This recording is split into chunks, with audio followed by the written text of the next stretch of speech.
I was standing outside my son's penthouse door, holding a container of hot chicken stew I'd made after finishing my 5th job of the day. For 3 years, I worked 5 different jobs and sent every extra dollar to him because he claimed debts were ruining his life. That's when I heard the laughter inside. The old guy is actually proud of himself for working 5 jobs, my son sneered. It just proves what a total failure he really is. Let him keep sending the money. At least he's useful for something. The room erupted into genuine laughter. In that exact moment, I knew I had to figure out what was really going on. This is a story about how trust became a weapon aimed straight at a father's heart. Welcome back to Silent Sweet Revenge, where genuine pain meets true justice, and the truth always finds its way to the surface. If this story resonates with you, please consider subscribing and liking the video. It truly means more to me than you know. Before we dive in, let me ask you a question. When someone causes you deep harm, do you speak up immediately, or do you believe that silence and patience are far sharper tools?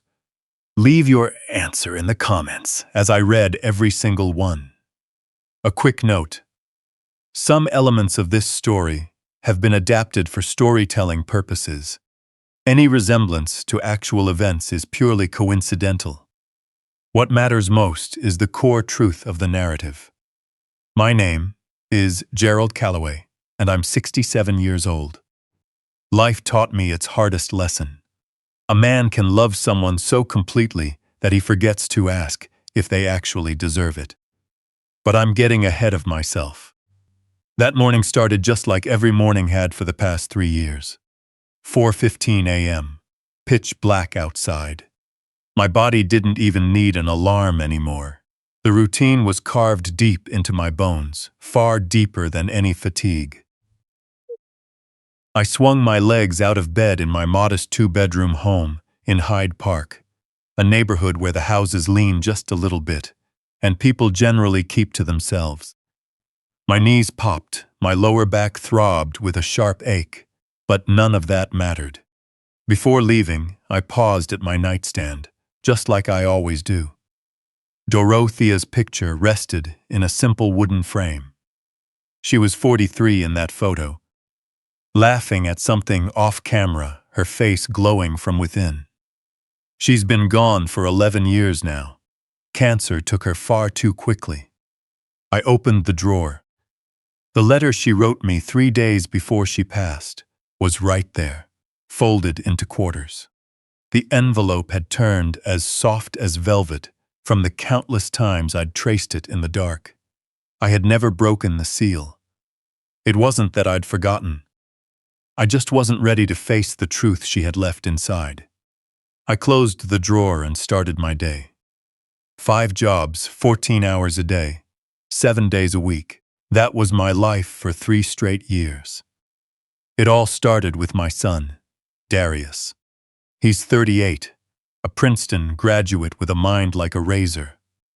One day he showed up with bloodshot eyes, telling me his business was on the verge of collapsing under a $180 Zuzun debt. A vendor dispute went sideways, he explained. Claim creditors were closing in. I need you, Dad. Just help me get through this. The very next week, I liquidated my entire retirement account. But it wasn't enough, so I started picking up work wherever I could find it. Job 1 was a night shift security guard at a downtown office building, from 10 p.m. to 5 a.m., staring at surveillance monitors and patrolling 2 floors every shift. Job 2 was a delivery driver from 6 a.m. until noon, hauling heavy boxes up steep stairs through Cincinnati's brutal weather while forcing a smile for people who barely acknowledged I existed. Job 3 was a hardware store clerk, from 2 p.m. to 6 p.m., stocking shelves, answering endless questions about drill bits, and trying to keep my hands steady. Job 4 was a supermarket stocker from 7 p.m. to 10 p.m. The same humming fluorescent lights and heavy lifting, just a different location. Job 5 was weekend handyman work, fixing toilets, repairing sinks, mending fences, anything anyone was willing to pay me for. Every single paycheck, every single cent went straight to Darius. He assured me the creditors were still relentless. I believed him completely, because that's what a father does. 3 whole years. When was the last time I slept through the night? When was the last time I woke up without my spine sounding like rusted machinery? When was the last time I sat down at a dinner table instead of grabbing a quick bite over the kitchen sink? I couldn't tell you, but I kept going anyway. Darius was all I had left. Dorothea was gone, and our daughter had passed away during childbirth when she was only 19. He was the final living piece of the life Dorothea and I had built together. So I pushed myself to the limit, without complaining, without expecting any thanks. That evening, after finishing my shift at the supermarket, I went home and cooked. I used Dorothea's old recipe: chicken, celery, carrots, white wine, and fresh rosemary. While it was still piping hot, I packed it into a container and drove across town to the Ascent. The Ascent is a sleek glass and steel high-rise in downtown Cincinnati, filled with polished marble floors and uniformed doormen. The cost of one of those doormen's coats could probably cover my grocery bill for a month. Darius lived on the 14th floor, in a penthouse featuring floor-to-ceiling windows, with sweeping views of the entire city. I knew the layout well, because 2 years prior, I had hauled heavy box after heavy box into the service elevator while he stood by, giving directions.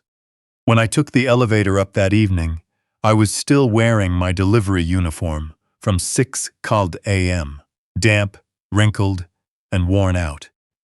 The 14th floor hallway was lined with polished marble, the kind that makes every single footstep echo crisply. I walked toward his door, and with every step, the container in my hands felt heavier. I raised my fist to knock, but right then, I heard laughter from inside. It was a careless, loud, arrogant laugh, the kind made by people who have never lost a night of sleep over a bill in their lives. I froze. Then Darius's sharp, casual voice cut straight through the door. Honestly, the old guy is actually proud of himself for working 5 jobs. 5. If you ask me, it's the ultimate sign of a failed life. The useless old fool genuinely thinks he's helping. More laughter followed. A woman's voice chimed in. "Oh my gosh, Darius, are you serious?" He kept going, like clockwork. "He sends me a check every week with a little handwritten note. Hope this helps, son. It's pathetic. If he had any real skills or actual value, he wouldn't have to slave away like a dog just to scrape together a few pennies." Another voice asked, "Does he not know you're wealthy?" Darius chuckled. "He only knows what I tell him." And I told him I was drowning in debt and that he was my only lifeline. It makes him feel useful and keeps him out of my hair. Their laughter echoed down that marble hallway like a wave of heat. I stood there, holding the warm container, and felt something collapse inside my chest. It wasn't a dramatic heartbreak. That phrasing is too grand for what actually happened. It was a smaller, structural failure. The backbone that had kept me standing for 3 agonizing years had simply snapped. I set the container down on the floor outside his door, making sure it didn't make a sound on the marble. Then I turned around and walked back to the elevator. My steps were light and careful. On the 14th floor ride down, I caught my reflection in the polished stainless steel. A 67-year-old man with graying temples, deep wrinkles carved into the corners of his eyes, wearing a uniform that smelled of sweat and diesel fuel. I finally saw what Darius saw when he looked at me. A man hollowed out by manual labor, supporting a son who utterly despised him for it. Walking through the lobby, a clear decision took shape in my mind. No tears tonight, no breakdown, no screaming into an empty room. I was going to take every word, every laugh, every ounce of contempt that had filtered through that door, lock it deep inside and digest it slowly. Then, I would figure out my next move. I sat motionless in my delivery truck in a pitch-black supermarket parking lot on the south side for 5 hours. Going home meant acknowledging everything I had just heard. 11 p.m. The parking lot was completely deserted, except for a single streetlight that flickered every 30 seconds. I started counting the flashes. 20, 40, 60. I lost track. The cab smelled of stale coffee and diesel. My hands rested on the steering wheel, and the engine was ice cold. A security guard swept a flashlight across the entrance, not even glancing my way. Nobody ever paid attention to me. His words played on a loop in my head. The useless old fool genuinely thinks he's helping. It makes him feel useful and keeps him out of my hair. 3 years, 5 jobs, 14 hours a day, $180,000 in debt. He claimed that debt was dragging him under, and I had never doubted a single word. Because he came to me crying. Because he was my son. Because when Dorothea passed away, and our daughter didn't make it out of the hospital, Darius was all I had left.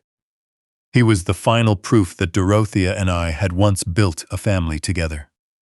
At 3:30 a.m., I pulled out my phone. Darius's name glowed on the screen. My thumb hovered over the call button for 10 full minutes before I slid the phone back into my pocket. Not now. Something inside me shifted. The sharp sorrow I felt in the elevator was gone, replaced by something far colder and much more focused. A steady resolve was solidifying, like water freezing into ice. I wasn't going to confront him about this. Not tomorrow, not next week, not until I tracked down every single lead. What he had done, how deep it went, and who else was involved. If he wanted a useful fool, I was going to give him the performance of a lifetime. I would smile at him, cook for him, and keep sending those checks with the handwritten notes. Hope this helps, son. Behind that smile, however, I was going to scrutinize every document I had ever signed and every bank record available. I had never thought to question his stories about lawyers, creditors, and a business sinking in debt. He made a fatal mistake that night. He looked at me and saw someone crushed by life, utterly incapable of fighting back. At 4:15 a.m., my body woke me up out of sheer habit, even though I hadn't slept a wink. I drove the truck home, showered, and changed. By 6 a.m., I clocked in for my delivery route, just like any other morning. At 6:45 a.m., I stopped to buy 2 breakfast sandwiches, and at 7 a.m. sharp, I knocked on Darius's door. He answered in silk pajamas, hair messy from sleep, mid-yawn. Dad, you're early. I lifted the bag. I brought your favorite. Well, bought your favorite. Toasted sesame bagel with ham, egg, and extra cheese. Something flickered across his face. A brief flash of surprise, guilt, or maybe just the mild annoyance of a man caught off guard. He took the bag. Thanks. You really didn't have to do this. I know, I said, keeping a smile plastered on my face. But I wanted to. You work so hard, Darius. I just want to make sure you're taking care of yourself." He studied me for a second longer than usual. My smile didn't break. He nodded. "You're a good dad." The words I actually wanted to say almost escaped my lips, but I walked away before he could notice my hands shaking. On Tuesday afternoon, when my shift at the hardware store ended at 6 p.m., I skipped my evening shift at the supermarket. It was the first sick day I'd taken in 3 years. The manager's voice sounded genuinely baffled over the phone. "Stomach flu," I told him, and he wished me a quick recovery. I parked my car in front of the Cincinnati Public Library in the North End and walked up to the second-floor reading room. It was quiet, occupied only by a few college students wearing headphones and an elderly woman reading the newspaper. At the front desk, I used my library card to request a laptop. It had been years since I'd used a computer for anything other than work emails. The keyboard felt strange under my fingers, but the muscle memory came back quickly enough. I opened my email and pulled up every message Darius had sent me over the last 3 years. Dozens of them. Most were only a line or two. "Thanks for the check, Dad. Creditors are pressing hard this month. You're the only thing keeping my head above water." The oldest email dated back to September 2021. Subject line: "Urgent, please call back." Attached was a formal demand letter in PDF format listing a $180 zero-zone debt owed by an entity named Dorothea's Crafts Supply LLC. Seeing that name made me freeze. Dorothea's Crafts Supply LLC. I created that business in 2008 for my wife. Quilting was her passion. Hand-stitched blankets, decorative pillows, and she'd take them to craft fairs on weekends, selling them for whatever people were willing to pay. That work brought a genuine light to her eyes. She never made serious money, maybe a few $1,000s in a good year. But that was never the point. It was entirely her own. Not a mother's obligation, not a wife's duty, but something Dorothea built purely for herself. When she fell ill in 2009, the small business ground to a halt, and after she passed away in 2013, I never touched the account again. The entity sat dormant, a quiet shell holding her name. Darius knew about it from the very start. He was 24, fresh out of business school, and full of enthusiasm for LLC structures and tax efficiency when he helped me file the paperwork.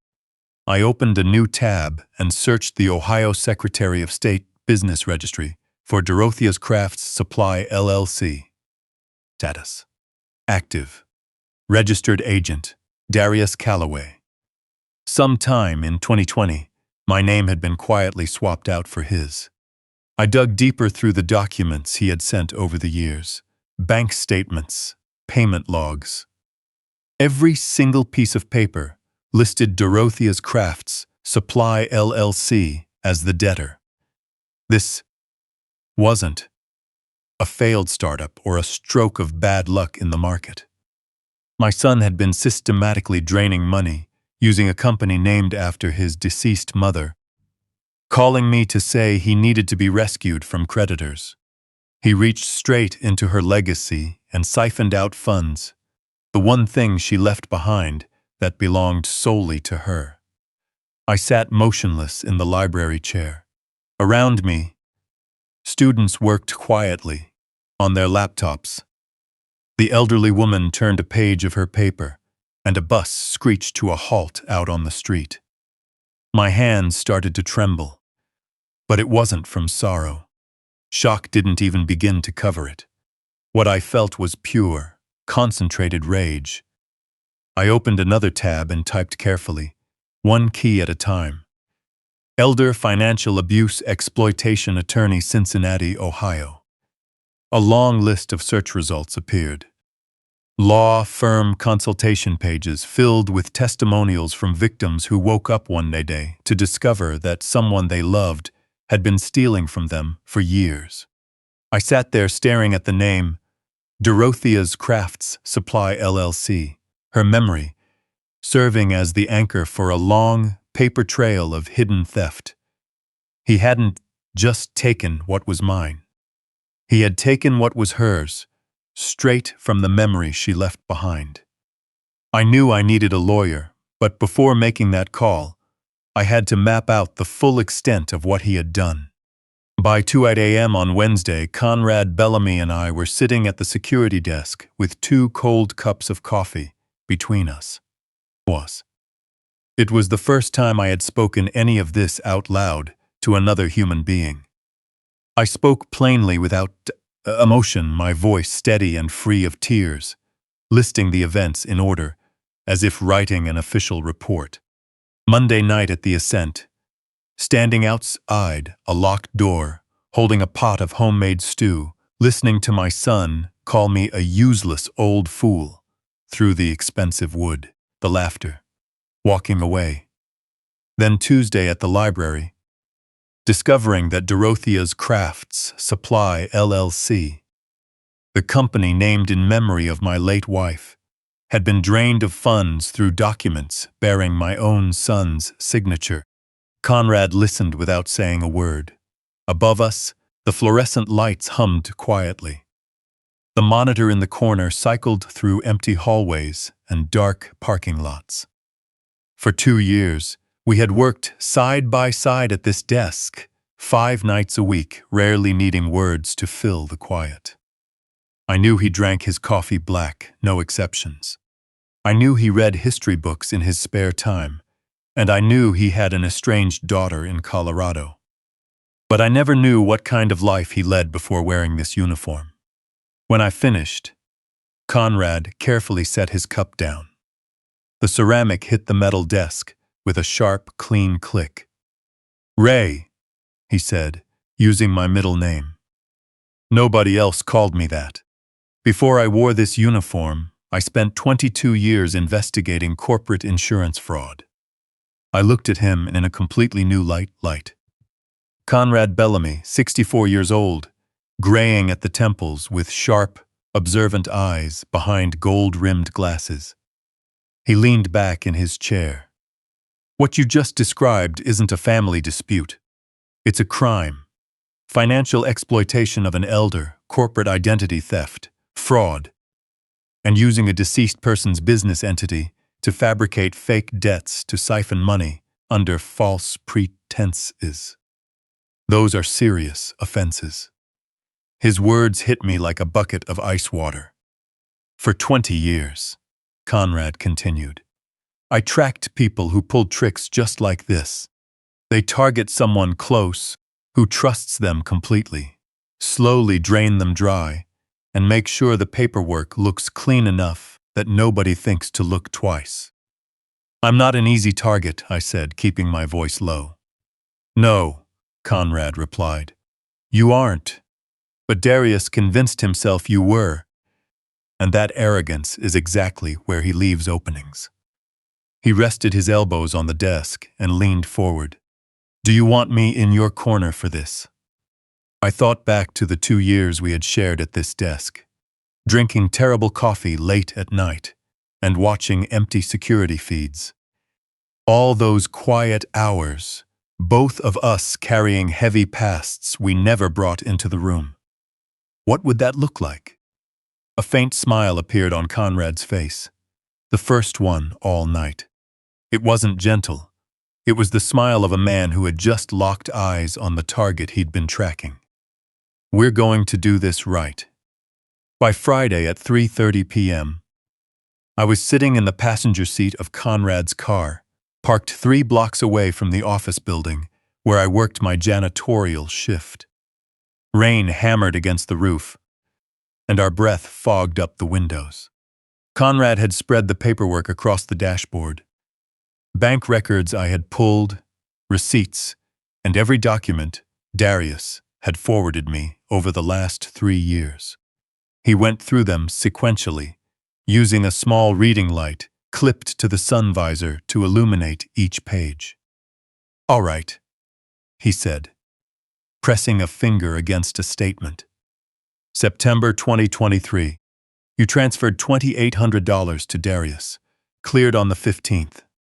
Confirmed." "I remember that," I told him. He said creditors were threatening legal action. Conrad pulled out a second sheet. "Look at this." Same month, a joint account he added both your names to back in 2021, where you authorized his signature to make transfers easier. "Right. On September 17th, 2 days after your money cleared, there's a withdrawal. $9,800 paid to Cincinnati Luxury Timepieces." He slid a printed receipt toward me. "Rolex Datadust, stainless steel. Purchased September 17th, 2022. Total, $9,800. He pulled out another document. "October, you sent $3,000. October 9th, Cincinnati BMW dealership, lease agreement. M5 model, Fetton $100 a month." He laid them out one after another, exposing the exact same pattern for every month over 3 years. My money would land, and within days, it flowed out of that joint account into something else. Luxury watches, car leases, high-end car leases at restaurants I'd never set foot in. The rain kept drumming on the car roof. The rain kept drumming on the car roof. Under the glow of the streetlights, those papers spread across Conrad's dashboard looked like evidence. Because that's exactly what they were. Every receipt hit like a blade. "Darius wasn't paying off debts," Conrad said evenly. "He was funding a lifestyle, and I think I can tell you why." He unlocked his phone and turned the screen toward me, showing a clipping from a social column. "Cincinnati Business Courier, 3 months ago. A gala event. My son was in the photo wearing a tuxedo and walking arm in arm with a young woman in formal attire." The caption read, "Darius Calloway of Calloway Consulting with Celestine Drummond, daughter of industrialist Alistair Drummond." Alistair Drummond. A name that needed no introduction in Cincinnati. A billionaire involved in real estate and energy, holding one of the largest fortunes in Ohio. "Your son is putting on a show for her family," Conrad continued. "The Rolex, the BMW, the lavish dinners.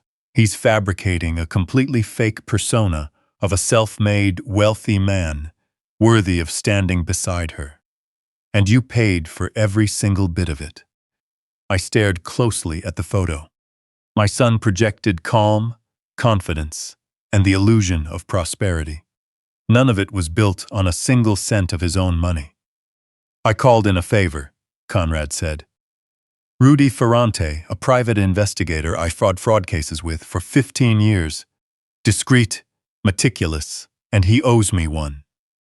Whatever else your son is hiding, Rudy will dig it up."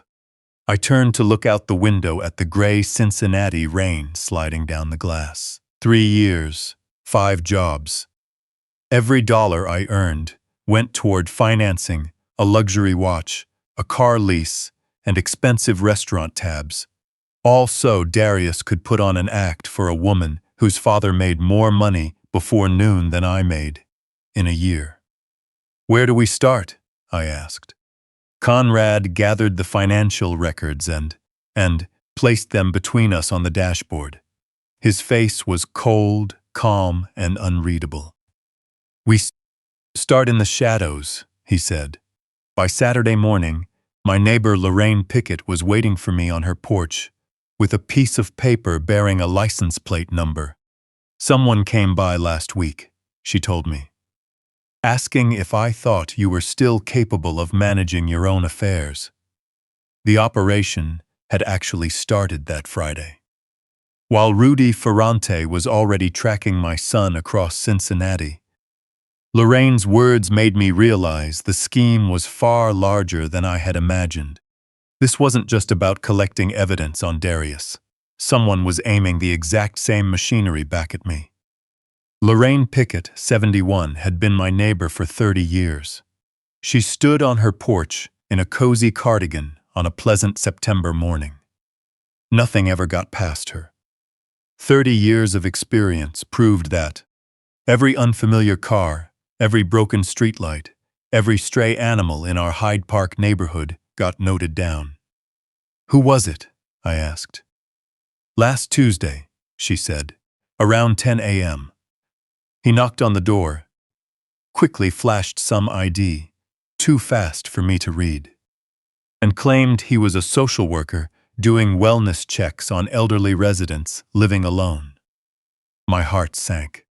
"He asked a bunch of questions," Lorraine continued. "Does Gerald Calloway forget things? Is he safe to drive by himself? Does he cook his own meals? Does he show signs of cognitive decline? Is he handling his own finances?" The scent of autumn chrysanthemums drifted across her porch. Her hands trembled slightly as she handed over the paper. It was a clear Ohio license plate number she had jotted down through her front window. She had been standing guard without even knowing a war had started. "What did you tell him?" I asked. Lorraine's voice didn't waver. "I told him Gerald Calloway's mind is sharper than mine, and that he'd better get off my porch before I called the police." I took the paper. The plate didn't mean anything to me, but it certainly would to Conrad. "Did he visit anyone else on the street?" I asked. "Not that I saw, just me. As soon as I mentioned calling the authorities, he left." I gave her a hug. She smelled like lavender soap and old books. "Thank you, Lorraine. Keep hold of that note. If anyone else comes around asking about me, I need to know immediately." "Of course," she said, her voice softening. "Gerald, what's going on?" "Family matter," I replied. It wasn't a lie. The wheels were turning. My son didn't just want my money anymore. He wanted my complete autonomy. In Ohio, an adult guardianship order can strip away every single right a person has. Financial control, medical decisions, even where you sleep at night can be wiped out with the stroke of a judge's pen. A guardian essentially owns your life. Legally, you become a child again. Except children eventually grow up, while an adult under guardianship almost never gets their freedom back. Building a case like that requires specific materials, statements from neighbors, evaluations from social workers, medical certificates, anything to question your mental competence. Darius wasn't just stealing anymore. He was building a cage. I texted the license plate number to Conrad. He replied within 2 minutes. "Bring it over Monday. Rudy's first report is ready." Monday night found me in Conrad's small one-bedroom apartment in Norwood. Bookshelves covered the walls, and the kitchen table was buried under manila folders stuffed with documents. Rudy Ferrante was already seated when I walked in. In his 50s and lean, Rudy was the type of person who blended into a crowd instantly, which was precisely his greatest asset. He had worked corporate fraud cases alongside Conrad for 15 years before starting his own firm, specializing in personal misconduct investigations. He tracked Darius for 5 days, and here's what he found, Rudy said, sliding a stack of photos across the table. "Your son doesn't actually have a job. Not a real one. Callaway Consulting is nothing more than a ghost setup. No clients, no office space, just a business registration and a bunch of websites." The photographs tracked Darius's routine across Cincinnati.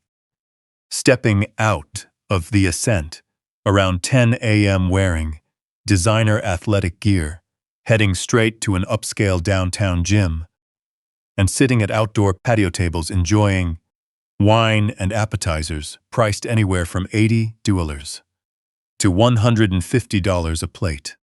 That gym membership runs $200 a month, Rudy continued. He dines out twice a day, rotating through high-end spots every time. In the afternoons, he circles by the Drummond Group headquarters, playing the part of a powerful executive in front of his wife's prominent family. He's burning through borrowed prestige just to project an image that fits her world. He's putting on an act for them, I said. Spare no expense, Rudy replied. But that isn't even the biggest part. He spread out a second set of photos. They showed my son walking into a downtown office building, right past a brass plaque mounted by the entrance. Chadwick and Webb Legal. 3 visits in 2 weeks, Rudy noted. Tuesday the 9th, Thursday the 18th, and just this morning, Monday the 22nd.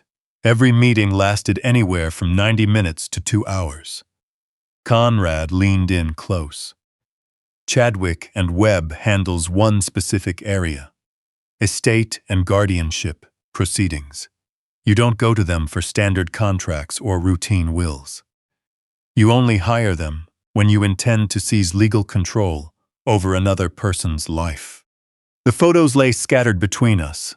Photos lay scattered to tailored suit walking into a firm that built its business on stripping away people's independence. That license plate Lorraine wrote down, Conrad said, sliding another paper over, is registered to Apex Wellness Services. It's a front organization that manufactures independent guardianship evaluations on demand. Pay them $1,500, and they'll investigate your target, their neighbors, their doctors, anyone you point them toward, and draft a report reaching whatever conclusion you want. 3 meetings with a guardianship firm in 2 weeks.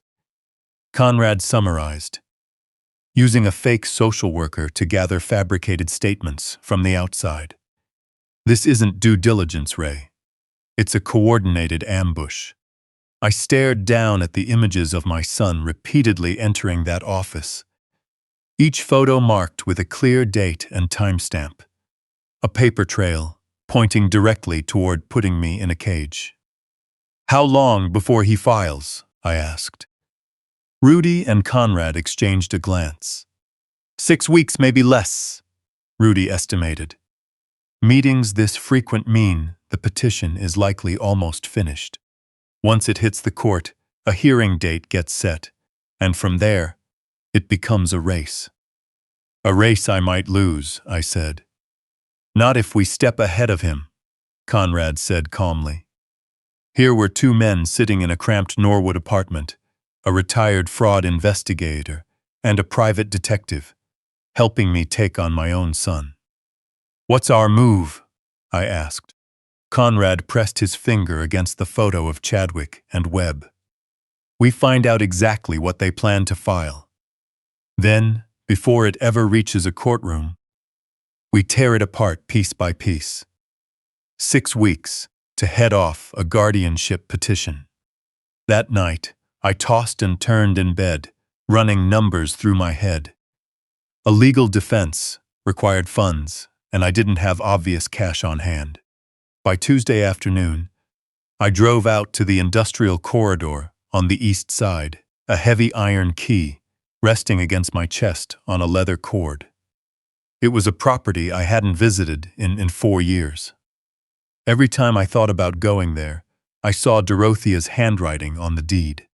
The East Side Industrial Zone was lined with rusted chain-link fences, cracked asphalt, and warehouses with dull brass finishes lined up like headstones. I parked my truck in front of the iron gate. A padlock larger than my fist held the chain in place, mounted beside a sign reading, Lot 47B, 12,000 square feet. I stepped out of the truck. The key hung around my neck inside my shirt, where it had remained ever since Dorothea passed away. I had never told anyone what it unlocked. With a dull, clean click, the padlock opened. The heavy gate groaned on its rusted hinges as I swung it wide. Inside stood weathered but solid corrugated steel walls, with high ceilings fitted with dirty skylights. Decades of oil marks stained the concrete floor like a faded map. Dorothea bought this property back in 2007 using her own savings. $43. 00 built up over 15 years of selling quilts at craft fairs. Every single cent had been set aside with intention. She always said it was for her future grandchildren. I couldn't understand her reasoning back then. We only had Darius, and our daughter had already passed away. What grandchildren was she planning for? But Dorothea was unwavering. She placed the deed solely in her own name, insisted on keeping it that way, and made me promise never to sell it unless the family faced an absolute crisis. The warehouse smelled of rust and old rain, with the afternoon sun casting long golden angles through the grimy glass. This was Dorothea's sanctuary. I walked across the empty concrete floor, my footsteps echoing off the steel frame. High up on the far wall hung a small wooden sign she had mounted 13 years ago, featuring her handwriting. Dorothea's Crafts Supply LLC. For the children. While Dorothea was alive, I never breathed a word about this place to Darius, nor did I mention it after she passed. It was hers, untouchable, the one thing preserved while everything else slowly unraveled. My phone buzzed in my pocket. I pulled it out to see an unknown number with a Cincinnati area code. Mr. Calloway, this is Garrett Nolan from Apex Industrial Partners. We'd like to finalize our discussions regarding your East Side property as soon as possible. Our purchase offer of $4.8 million remains valid. Please contact us at your earliest convenience to schedule closing. I read it once, then a second time, and then a third. $4.8 million. My legs went weak, and I slid down the wall onto the concrete floor, holding the glowing phone in my hand. What gave Dorothea that kind of foresight? How did she look 11 years into the future and know, with absolute certainty, that I would need this protection one day? Darius was only 26 when she bought this lot, fresh out of graduate school, treating me like a father rather than a financial asset to exploit. Our daughter was already buried by then, making grandchildren nothing more than a sorrowful dream. Yet she bought it anyway. For the children, she had said, and her name remained right there on that sign. Dorothea, my wife, buried for 11 years, was still watching over me. I stood up slowly, my legs still feeling unsteady. I walked to the center of the floor and turned in a full circle, taking it all in. 12,000 square feet of commercial property sitting right in an industrial corridor where developers had spent the last decade quietly buying up land. Organizations like Apex Industrial Partners were snapping up these old properties to convert them into tech spaces, distribution centers, and commercial hubs. $4.8 million.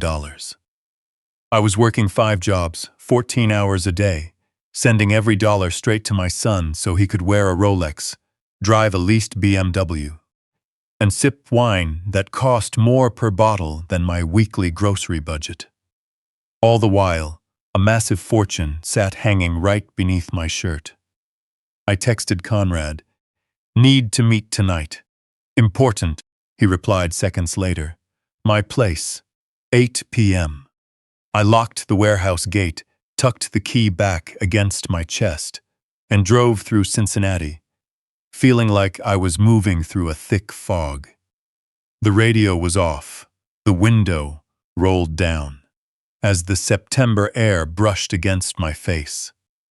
Dorothea built this with quilt money, standing behind craft fair tables for 15 years. $43,000. She turned it into $4.8 million because she understood a truth I had overlooked. The road ahead is longer than it appears. And the people depending on you need something solid beneath their feet. I thought about the unopened letter sitting in my nightstand drawer, the one she wrote 3 days before she passed. Maybe it was almost time to open it, but not tonight. Tonight, I needed to figure out what this property meant for the battle ahead. At 8 p.m., I sat in Conrad's apartment alongside Rudy, laying out everything. Dorothea buying the lot back in 2007, and the message from Apex Industrial Partners. Conrad remained quiet for a long moment before letting out a genuine laugh, the kind made by a man who could finally catch his breath after holding it far too long. "Do you hear what you're telling me?" he asked. "You're sitting on a $4.8 million asset, and your son doesn't even know it exists." Dorothea never listed it as joint property, I explained. Her name was the only one on the deed. When she passed, it transferred to me through her will. Darius was mentioned in the paperwork, but he never bothered to read it. He was far too absorbed in his own importance to look twice at his mother's affairs. Rudy leaned in. "This changes everything," he said in a low voice. "The moment Darius tries to drag you into court claiming you can't manage your finances, you can present a $4.8 million property on the table, proving you've managed it independently for over a decade. It completely demolishes his entire argument." Conrad gave a slow nod. "We can't rush this, though. If Darius catches wind of the warehouse, he'll adjust his plans. We hold our ground until the timing is absolute." I looked at both of them. "How do we know when the time is right?" I asked. "When he believes he's already won," Conrad said. The drive home was quiet, the key keeping warm against my chest. I parked in the driveway and sat in the dark cab, staring at my modest house in Hyde Park. $4.8 million. Dorothea's voice echoed in my mind. For the children. She saw it coming. She didn't live to see me go through this fight, but she paved the way 13 years in advance, placing the pieces exactly where they needed to be. Still, legal leverage couldn't heal a body worn down to the bone. Wednesday morning, 6:30 a.m., in Queensgate, Cincinnati. A body that had pushed through 5 jobs for 3 straight years finally demanded its due. While unloading a heavy crate, my footing slipped, and I fell hard onto the pavement. The impact was severe enough that my delivery partner was convinced something inside me had given out. A thick fog blanketed the street.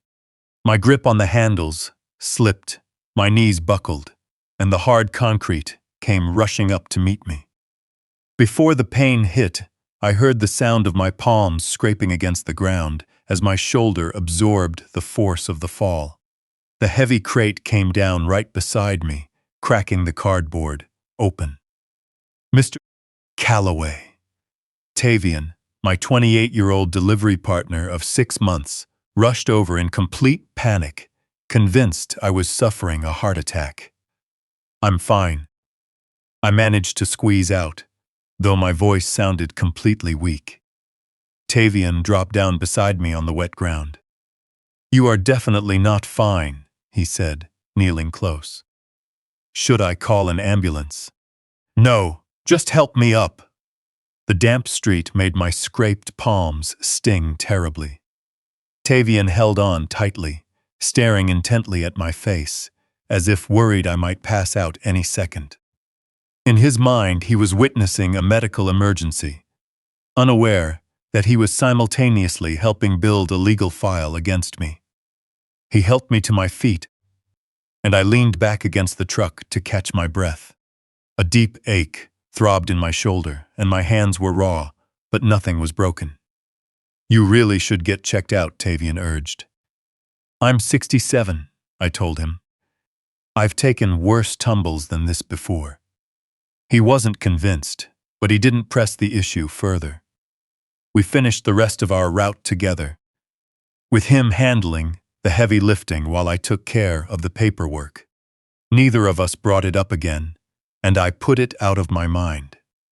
3 days later, on a late Saturday night around 2 a.m. at our regular security desk, Conrad pulled out his phone and slid it toward me without saying a word. "Ray," he said softly, "take a look at this." A shaky, handheld video began playing on the screen. It showed me lying face down on the wet asphalt, while Tavian rushed toward me in a panic. The timestamp read, Wednesday, 6:47 a.m.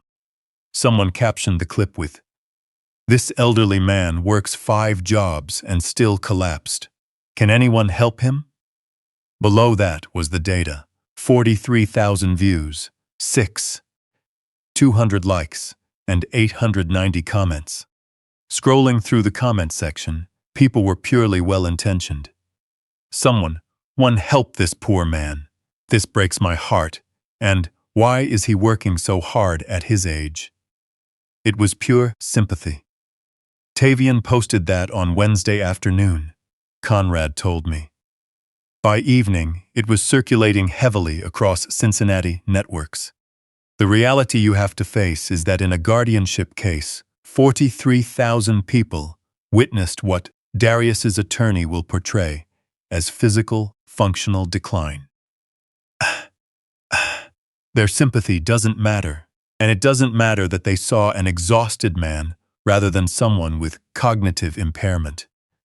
All a judge will see is time-stamped evidence of physical vulnerability being broadly shared online. Conrad then switched the screen and handed the phone back to me, showing a text thread between Darius and a contact saved as Chadwick and Webb Legal. Darius, Thursday morning, can we use this video as proof of his physical and cognitive decline? 43,000 views makes it a credible record. The reply, absolutely. Forward the link. We'll archive it before anyone requests a takedown. I held the phone, staring at the screen. 43,000 people clicked that video out of genuine kindness, while my son clicked it searching for a weapon. Tavian wasn't part of this, I said quietly. No, Conrad agreed. The kid was just trying to do something good, thinking maybe getting eyes on it would lighten your load. He had no idea what he was placing straight into Darius's hands. I handed the phone back, my hands surprisingly steady. So, what's our countermove? Conrad's answer was a single word. Nothing. The video is already archived in their records. Requesting a takedown now would only look like a cover-up. We'll log it, place it in our own file, and build a record that proves you're in complete control of your life. Every Sunday after my night shift ends, I walk through the doors of St. Anthony's Church, a path I've walked for 15 years. 3rd row from the back, left side, always the exact same spot. Pastor Eugene Greer knows my name, as do most of the people sitting in that row. When the service concluded, he caught my eye through the crowd and gave a slight nod, signaling for me to come to his office. Something about his demeanor felt different. His office was quiet and private, lined with books and smelling faintly of old paper. He closed the door behind us. Raymond, he said, using my full middle name, as one of the few people who still did. There's something I need to tell you. He sat down across from me and laid his hands flat on the desk. Your son came to visit me last Tuesday, Pastor Eugene said. He was 63, graying at the temples, carrying a steady calm built over 40 years of seeing people at their worst moments. He told me he was afraid for you, claiming you'd grown confused lately, forgetting names and failing to recognize people you've known for years. My stomach tightened instantly. He wanted me, Pastor Eugene continued, to sign an affidavit swearing I'd seen you experiencing mental decline during Sunday services. The walls of the small office suddenly felt far more confining. "What did you tell him?" Pastor Eugene's response was straightforward and firm. "I told him no. I told him, you are one of the sharpest minds in this congregation, recalling every prayer and sermon effortlessly. I also told him that a son genuinely concerned for his father would speak to him directly, rather than gathering signatures behind his back." I felt a profound sense of relief wash over me. "Then, I asked him to leave my office," Pastor Eugene said. "Raymond, I'm telling you this now because your son is crafting a narrative completely detached from reality." I took a moment to process his words. "Should I step in?" I asked. "Maybe a phone call would help him realize he's crossed a line." "No," Pastor Eugene advised. "Keep things as they are. Darius can't know we had this conversation. If a judge ever hears this case, I want to stand as a witness in court, not be framed as his adversary." He gave a slow, resolute nod. "When the time comes, I'll be there." Driving home that afternoon, my mind focused on two things: the evidence and the lies Darius was spinning. He was carefully laying a foundation using a viral video, a fake social worker, and a pastor. But his plan carried a fatal flaw. The people who truly knew me refused to give him what he wanted. They wouldn't lie for him. Still, witnesses alone wouldn't win this battle. I needed someone who could turn the truth into an absolute safeguard. An attorney who specialized in this exact field. Monday arrived. During my lunch break, at 12 p.m., I sat in the 12th floor cafeteria. Legal documents scattered across the table before me. Claudette Garvey, the building's office manager, pulled out a chair beside me.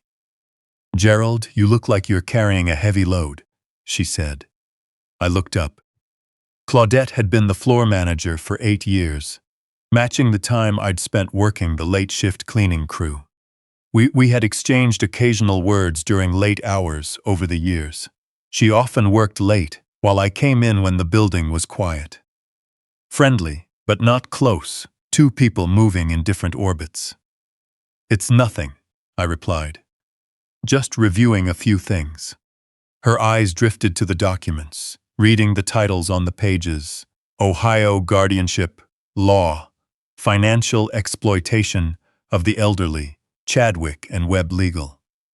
"Mr. Calloway," she said softly, pulling her chair closer to sit down for a real talk. "I've watched you study those papers for 3 days straight. Tell me what's happening." It is a rare grace when someone truly notices you in a world that often looks right past you. A manager who notices a late-night cleaner studying legal briefs, a delivery driver who stops when you fall, or a pastor who stands firm when lying would be easier.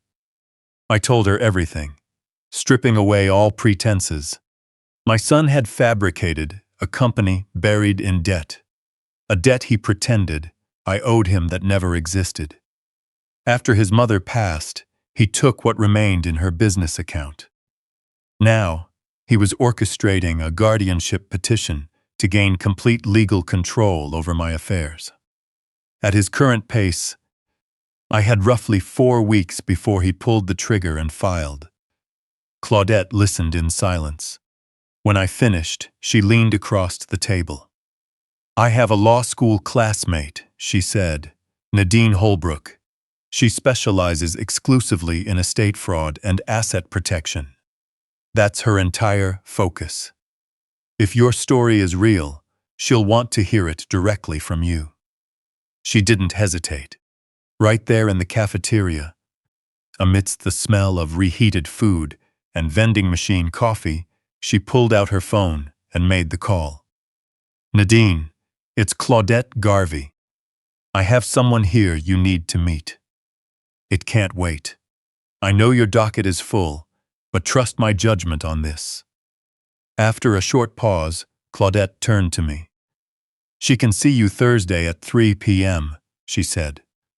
"Does that work?" I nodded. "He'll be there on time," Claudette said into the receiver. She hung up, grabbed a napkin, wrote down an address, and slid it toward me. 5th Street, 18th floor. Arrive early. And Gerald, don't go empty-handed. Bring every document your son ever drafted, all your bank records, and every receipt you have. After my supermarket shift that night, I went to the library to get online and look up Nadine Holbrook.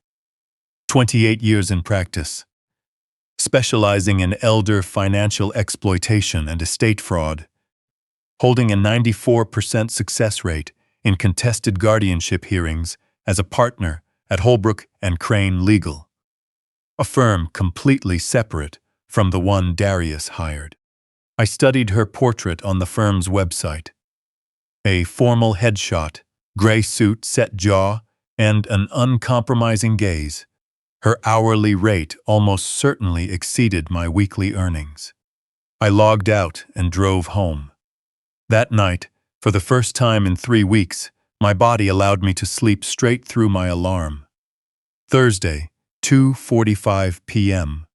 I stood on the sidewalk outside a glass tower on 5th Street, wearing my best shirt, though my trousers still carried a faint scent of diesel fuel. The lobby featured polished marble and stainless steel fixtures. The security guard sent me up to the 18th floor. The elevator ride took 43 seconds, and I counted everyone. My hands were clean, but age and hard labor had marked them with scars, stiff knuckles, and deep creases. I was stepping into a world where people's hands had never touched the things mine had.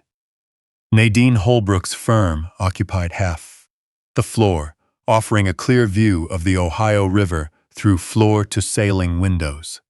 The receptionist already had my name and escorted me to a corner office overlooking the North Bank. Nadine Holbrook, 52, stood up as I walked in, wearing a gray suit and offering a remarkably firm handshake. She gestured toward the chair across from her desk. "Mr. Calloway," she said. Claudette gave me the outline. "I want to hear the entire story from the beginning. Take your time." I spoke for 45 minutes straight, detailing Dorothea's passing, the fake debt Darius created, and working 5 jobs at once for 3 years. I explained my discoveries at the library, Dorothea's Crafts Supply LLC, the fake social worker, the viral video, Pastor Eugene's warning, and the multi-million-dollar warehouse Darius knew nothing about because he had never paid attention. Nadine didn't interrupt once, taking steady notes on a yellow legal pad. When I finished, she laid her pen down, letting 10 full seconds pass in complete silence. "Mr. Calloway," she finally spoke, "the situation you've outlined involves no fewer than 4 separate felony charges at both state and federal levels. Corporate identity theft, elder financial exploitation, wire fraud, and filing a guardianship petition based on fabricated evidence. Every single one carries prison time." She leaned back in her chair. "The entire scheme is already unraveling," she noted. "However, what I need you to do next won't be easy. You cannot alter your routine. Work every job, cover every shift. Keep delivering his dinners, and keep sending those checks with the handwritten notes. Give him 0 indication that anything has changed. When I'm fully prepared, I will let you know. Until then, do nothing." "How long will that take?" I asked. "Roughly 4 weeks," she estimated. "Maybe 5. I need to build an airtight case, so we hit him once with total precision. Move too early, and he'll adjust his approach. I want him comfortable, relaxed, and overly confident." She retrieved a folder from her drawer and slid a contract across the desk. "My retainer fee is $20,000, she stated. "However, given the value of your warehouse and the strength of your position, I'm willing to take this on a contingency agreement with deferred payment. You won't owe a dime up front. Once we win, and we will win, my fees will be recovered from the assets we reclaim from your son. I looked at the agreement. When do we start? I asked. We already have, Nadine replied. By 4 p.m., I walked out of her office with an hour to spare before my warehouse shift. I climbed into my truck, turned the key, and felt a shift inside my chest for the first time in a month. It wasn't full relief, but rather absolute clarity. I could finally see the finish line, backed professional into the rain, backed by professional legal power. The battle was entering its next chapter. That Tuesday afternoon, Conrad spread a row of surveillance photos across his dashboard and turned to me. Ray, your son just walked right into a federal forgery felony, and he did it inside a parking garage that was already under our surveillance. We were sitting in his car 3 blocks down outside, while heavy rain poured down outside. The photos were captured with a telephoto lens from multiple angles. This was Monday evening. Conrad pointed out on the first image, showing the parking garage at the Drummond Group headquarters. Your son was waiting for Celestine to finish work. In the photo, my son stood beside a black Mercedes.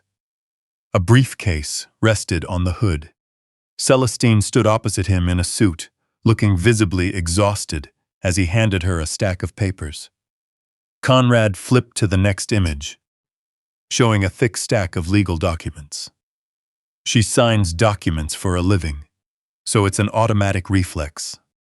She quickly skimmed the top pages and signed without reading the fine print. That's how their world operates, Conrad explained. When you review 50 documents a day, you go on autopilot. Darius recognized that habit and built his plan around it. The following photos showed Darius packing up the documents, looking completely relaxed. Now look at this, Conrad said, placing down a separate set of extreme close-ups, pushed to their absolute resolution limits. Rudy had managed to capture the page content while Celestine was signing. It took 2 days to sharpen the images to a readable state, but the text was finally clear. I leaned in closer. Preliminary guardianship petition, Conrad read. A petition establishing your legal incapacity and granting full guardianship to your son. Standard forms, with Celestine Drummond Calloway's signature appearing across 6 total pages. He paused. The crucial detail is that we photographed her signing 3 pages. The first, middle, and last of the stack. She never touched the pages in between, yet her signature appears on all 6. He placed a forensically enlarged image on the dashboard, positioning 2 of Celestine's signatures side by side. They didn't match. The first was smooth, natural, and fluid. The second was stiff, deliberate, and showed a faint tremor in strokes that should have been seamless. Your son forged his wife's signature on official court documents, Conrad stated calmly. Do you understand what this means, Ray? This moves entirely out of civil territory into criminal forgery at a federal felony level. Forging a signature on court filings carries severe consequences under 18 U.S. Code, paragraph 111 for federal false statements. Up to 5 years per count. Darius did it 3 times on a single filing. He's completely cornered. I looked down at the awkward, uneven signatures. He couldn't even forge it convincingly. Desperation ruins precision, Conrad agreed. And clumsy mistakes leave a clear path behind. He gathered the photos into a folder and handed them to me. Nadine needs to see this immediately. It completely reshapes our strategy. We're no longer just defending against a guardianship petition. We're building an active federal criminal case. I took the folder, while rain continued to hammer the roof. Through the fogged windows, Cincinnati looked cold and gray. "Does Celestine know?" I asked. "Does she know her name was placed on documents she never saw?" "Almost certainly not. As far as she knows, she signed routine family paperwork. When the truth reaches her, Ray, she'll become the prosecution's most devastating witness." Friday night, near the end of my warehouse shift, while logging inventory data, warehouse manager Clifford Brangan motioned for me to step into his glass office. Clifford, 45, was a solidly built man, built like a former football linebacker. He sat behind his desk, flicked a toothpick into the trash, and said, "We need to talk." I sat down. "Last week," Clifford began, "a well-dressed young man came by the loading bay. Suit, tie, expensive watch, asking questions about you." My heart sank. He wanted to know. Clifford continued, "If you fell asleep on shift, made errors in the logbooks, or seemed confused about your work." He claimed his father was dealing with memory issues and expressed concern for your safety here. Clifford leaned back. "I knew who he was. I recognized him from the family photo you showed me 3 years ago. Your son, the Princeton graduate." "Yes," I said quietly. Clifford nodded. I figured as much. So I told him Mr. Calloway is the most reliable person in this entire facility. Perfect attendance for 3 years, without a single safety incident, and the highest log accuracy in the building. Then I told him to step off the property before I cited him for trespassing. I stared at him. He then asked if I'd write a statement regarding your work performance, Clifford added. I told him I'd gladly write one right then, though I doubted it would contain what he was looking for. Clifford pulled a sheet of paper from his drawer and slid it across the desk, bearing the warehouse's official letterhead. "To whom it may concern," I read aloud. "Gerald Calloway has been employed at this facility for 3 years. His performance has been exemplary.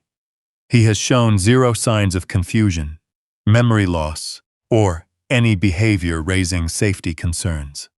Any claims to the contrary are entirely false and defamatory. Signed, Clifford Brangan, Warehouse Operations Manager." I looked up from the page. "Your son is building a case against you," Clifford said. "I don't need to know his motives, but nobody comes onto my floor expecting me to lie about my workers." I folded the letter carefully and slipped it into my pocket, managing only a sincere thank you. "Don't thank me," Clifford replied. "Just keep showing up on time like you always do. If your son shows his face here again, I'll document that too." We shook hands, and though I didn't say much more, another reliable name was added to my witness list. Later that night at Conrad's apartment, I laid everything out on the table. The forged signatures, Clifford's refusal to cooperate, Pastor Eugene's warning, Lorraine's photo of the fake social worker, and Nadine's involvement. "Your son is piling up errors faster than I can categorize them," Conrad remarked, forging his wife's signature, attempting to pressure witnesses into making false statements. Every offense ties directly to the last, and the very people he tried to bribe turned around and contacted you instead. "How long until he files?" I asked. "Roughly 3 weeks, Conrad calculated, maybe less. But by the time he files, Ray will be fully prepared." While my network of witnesses expanded, Conrad and Rudy focused entirely on tracing the financial trail. Cold, irrefutable numbers that Darius couldn't talk his way out of. Saturday morning, Conrad laid 23 bank withdrawal slips across his dining table. "Ray, your son has been forging your signature for 18 months, Conrad stated, $47,000 in federal bank fraud. Conrad's apartment had transformed into an investigation hub, with timelines pinned to the walls and forensic binders neatly stacked. Rudy sat opposite me, an active spreadsheet open on his screen. "That old PNC savings account you opened for Dorothea back in 1986, Rudy explained, sliding a printout toward me. 23 teller withdrawals over 18 months, ranging from $800 to $4,500, totaling $47,000. I stared at the numbers. I had never authorized a single transaction, nor did I hold online banking access. Conrad produced scanned teller slips. "The signature resembles yours, but it isn't yours. The angle on the capital H is off, and the loop on the S is drawn too wide," Conrad analyzed. "A handwriting expert will spot it instantly." Under 18 U.S. Code, paragraph 1344. Federal bank fraud carries up to 30 years. 30 years. Darius was 38. He would be 68 when released, my exact age now. I had no desire to see my son behind bars, but he couldn't be allowed to continue unchecked. "Nadine needs these immediately," Conrad said, placing the documents into an envelope.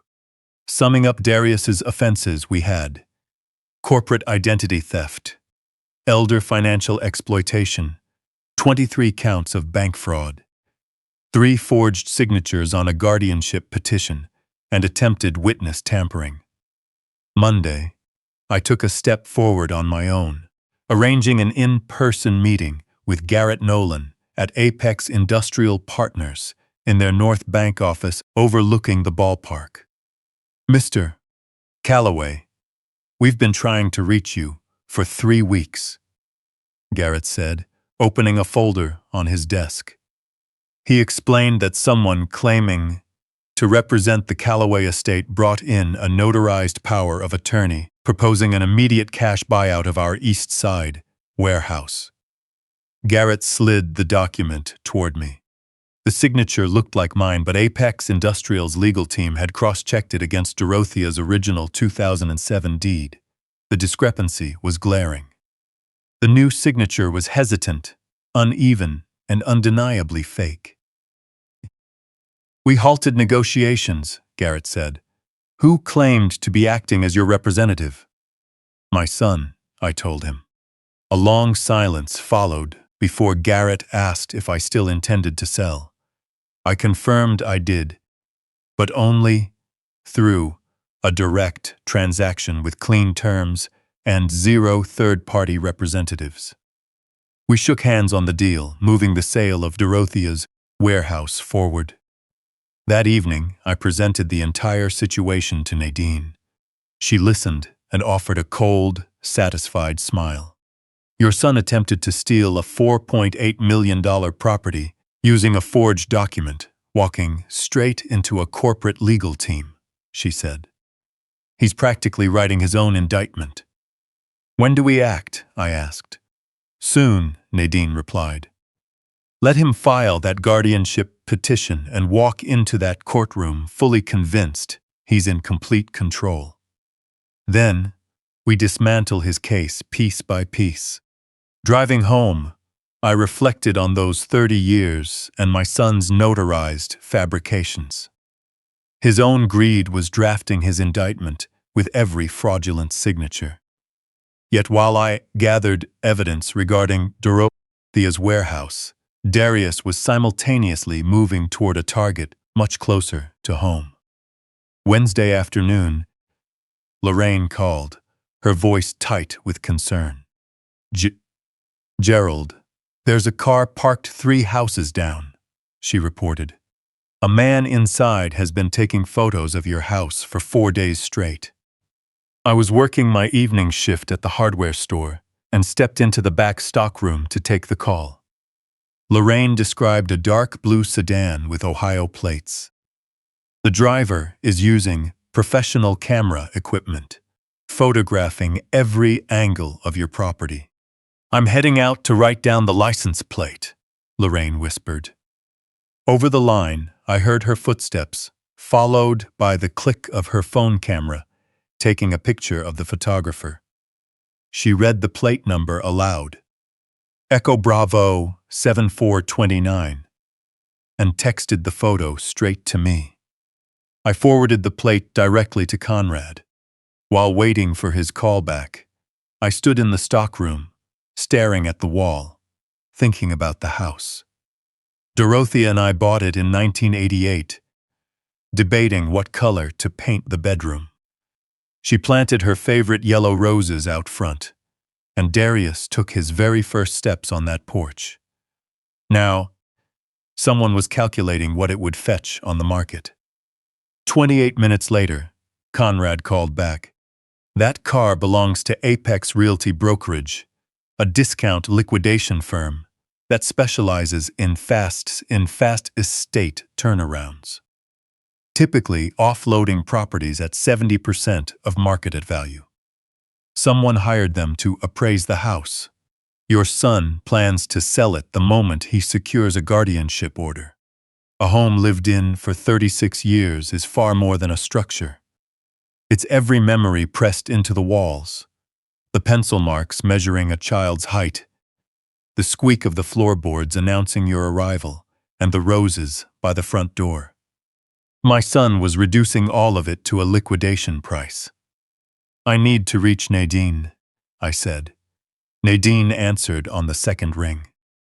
When I informed her of the surveillance, she stated that we had to expedite the execution of the irrevocable trust documents. Nadine explained, I've spent 2 weeks drafting these papers. They transfer legal ownership of everything, the warehouse, the house, and your savings, into an irrevocable trust while securing your status as life beneficiary. Once executed, none of these assets can be touched. Even if a guardianship were granted, the trustee holds full authority over these assets, not Darius. Who serves as the trustee? I asked. Simone, your granddaughter. Until she turns 18, we will appoint a professional co-trustee. But the beneficial ownership belongs to her, exactly as Dorothea would have wanted. The truth I was about to uncover went far beyond betrayal. It was more than enough to put a person in federal prison. We scheduled the signing for Monday morning at 9:00 a.m. at her office. She required 2 independent witnesses from outside the family, so I chose Conrad and Pastor Eugene. Nadine assured me that Rudy was monitoring the court filing system, confirming Darius hadn't filed yet. He believed he still had room to maneuver, but he only had 4 days left. That evening, I drove right past that blue sedan. In the fading October light, the driver's silhouette was clearly visible. As I walked toward my front door, I heard the crisp click of his camera shutter from 50 feet away. Inside, the house smelled of old wood and Dorothea's roses. Standing at the kitchen sink, my hands remained steady. 4 days left, 4 days to seal my assets before Darius could file his petition. Before signing a single legal document, however, I had to face something I'd avoided for 11 years. On Friday night, sitting alone in my bedroom, under the soft light of a single lamp, I finally opened the letter Dorothea left for me. The letter folded into quarters that I'd been terrified to read, knowing that once I did, nothing would ever be the same. That envelope had sat in my nightstand drawer since 2013, pushed aside 10,000 times as I reached for my reading glasses, lip balm, or the television remote. Every time my fingers brushed against that worn paper, I'd close the drawer again. Tonight, I opened it. The paper unfolded along 4 distinct creases. Dorothea's handwriting filled both sides in blue ink, elegant yet slightly shaky, the tremor caused by her medication visible in every curve. She dated the top, May 17, 2013. It began, Ray. Beside Conrad, she was the only person who ever called me that. I am worried about our son. He is bright, far smarter than me, and far smarter than you. But he lacks the single, most crucial quality a person can have. He does not value the people who sacrifice for him. I've watched him these past few years. The way he speaks about you when you aren't paying attention. The way he reduces everything to money and status. I used to tell myself it was just a phase, that young men go through periods of arrogance. But Ray, I don't believe it's just a phase anymore. I believe this is who he has chosen to be. My hands shook, making the paper tremble under the lamp. Ray, about the warehouse on the east side. The property I bought in 2007 with money from my crafts business. You thought I was throwing our emergency savings into industrial real estate. But Ray, I bought it because I could see where things were heading far more clearly than you realized. That warehouse must eventually be placed into a trust for our grandchildren. Don't let anyone strip away what belongs to them, no matter how convincing their reasons sound. I stopped reading, closed my eyes, and took a deep breath. You have to understand. Dorothea wasn't just writing a letter. She was building a fortress, 11 years in advance, layer by layer, instruction by instruction. I kept reading. And Ray, if the day ever comes where you have to stand against him, and I fear that day will come, you must fight using only the absolute truth. Don't embellish, don't exaggerate, and don't try to make yourself out to be grander than you are. The truth is the only weapon that never needs defending. It stands its ground, and it outlasts every lie. There was one more page, detailing the warehouse deed, her attorney's name, and a post office box I'd never heard of, where backup records were kept. The final line read, "I love you more than words can carry. You are the finest man I have ever known. Don't let anyone convince you otherwise. Yours, Dorothea." I refolded the paper along its original creases, pressed it against my chest, and sat in the dark for hours. She knew. 11 years ago, when Darius was 27 and fresh out of business school, Dorothea already saw where he was headed. She watched him reduce people to items on a ledger, heard him talk about me like a piece of asset management, and quietly, thoughtfully, left me the exact blueprint I needed to navigate this trial. Monday morning, 10 a.m. I sat in Nadine Holbrook's 18th floor office, overlooking the Ohio River. Nadine pushed a document across the desk. "The final irrevocable trust agreement," she said. "Execution draft. Read every word carefully. Don't rush." I read every clause with total focus, taking 40 minutes. The document transferred all assets in my name into a locked trust. The warehouse, the house, the savings accounts. Everything. The beneficiary was my 9-year-old granddaughter, Simone Calloway.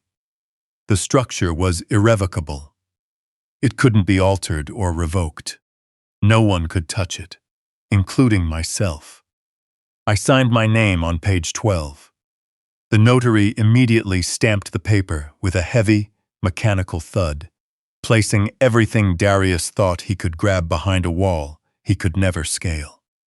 "From this moment on, Gerald," Nadine stated, "Darius gets nothing. Even if he somehow secured a guardianship order, he would only hold authority over your person, not your property, and certainly not Simone's inheritance. The trust holds full ownership now. He will never touch these assets. Never." I stood up, shook her hand, and stepped out of the high-rise into the cool Cincinnati autumn air. My phone buzzed with a text from Darius. "Hey, Dad. I'd like to go over some important health and estate paperwork with you this weekend. A few documents. that need your signature for estate planning. How about we get together Saturday afternoon? Maybe at my place. I'll bring lunch. I read it twice. Health and estate paperwork. Estate planning.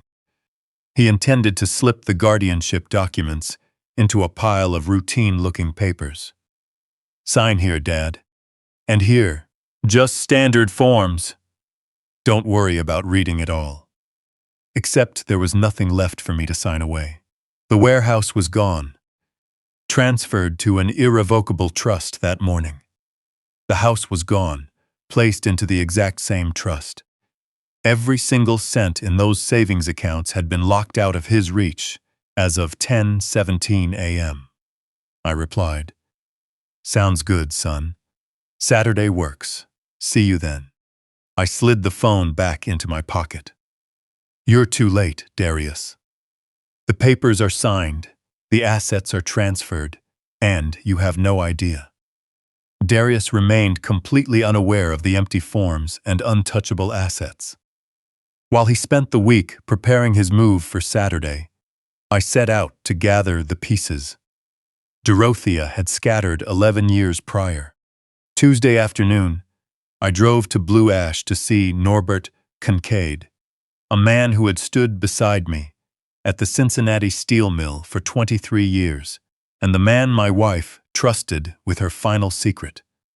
Norbert lived in a modest ranch-style home in a quiet neighborhood, with American flags hanging from every few porches.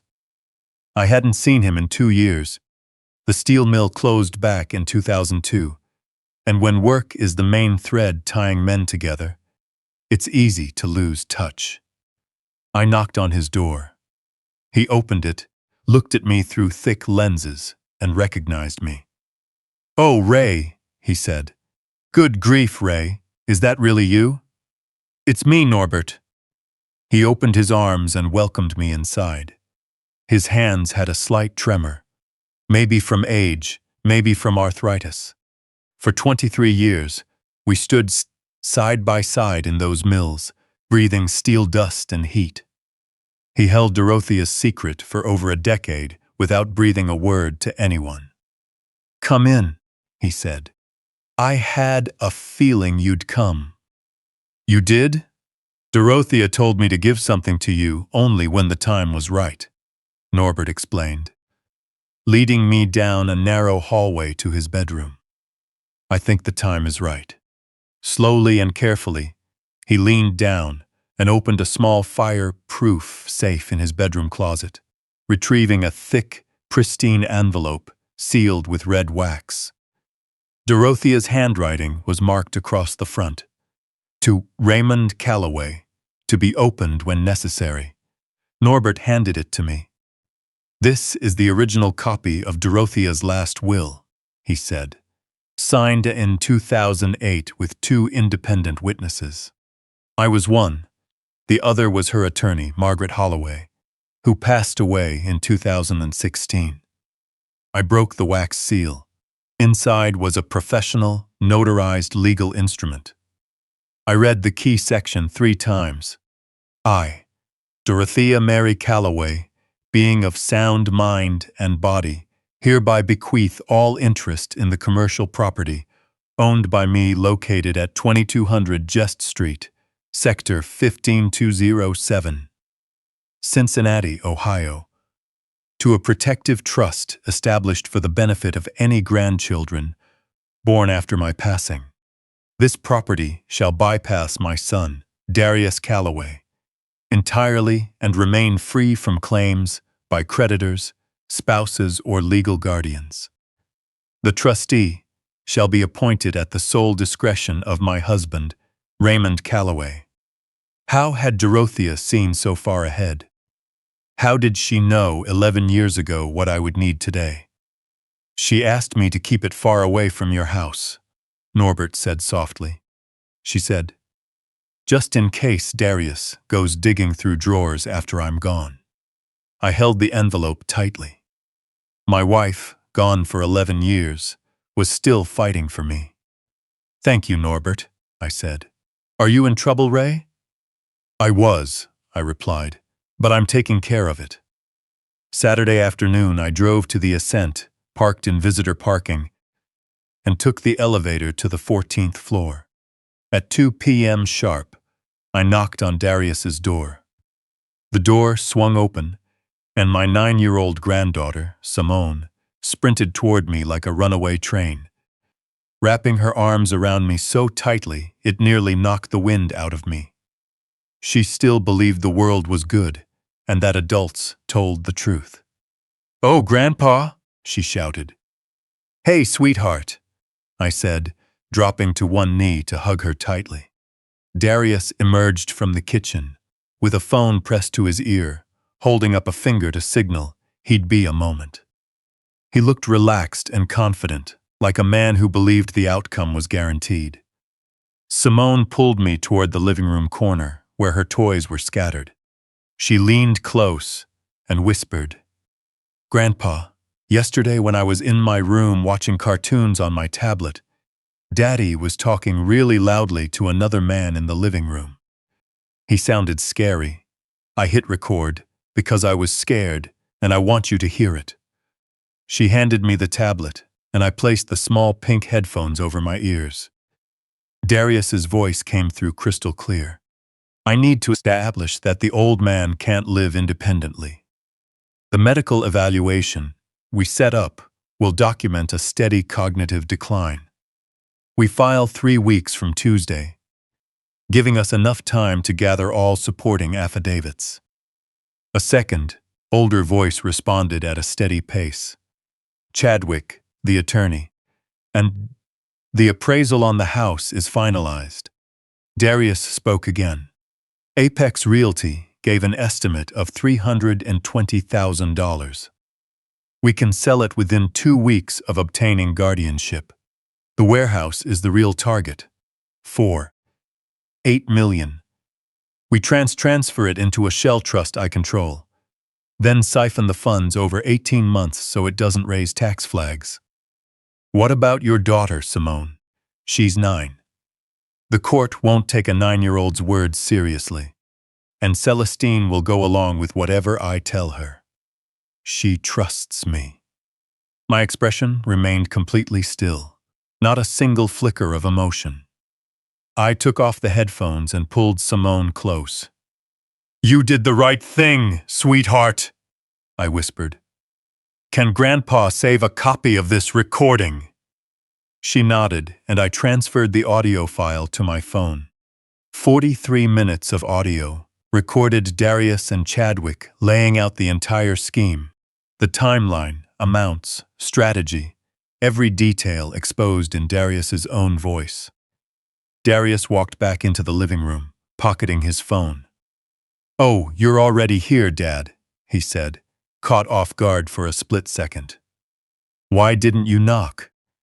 I stood up slowly and offered a slow, blank smile. "I forgot," I said softly. "You know how my memory has been lately." Darius let out a faint laugh, completely relaxing. He saw exactly what he told Chadwick he would find. An aging man, easily guided and easily managed. "No problem, Dad," he said. "Come, sit down. I brought lunch, and we have a few papers to go over."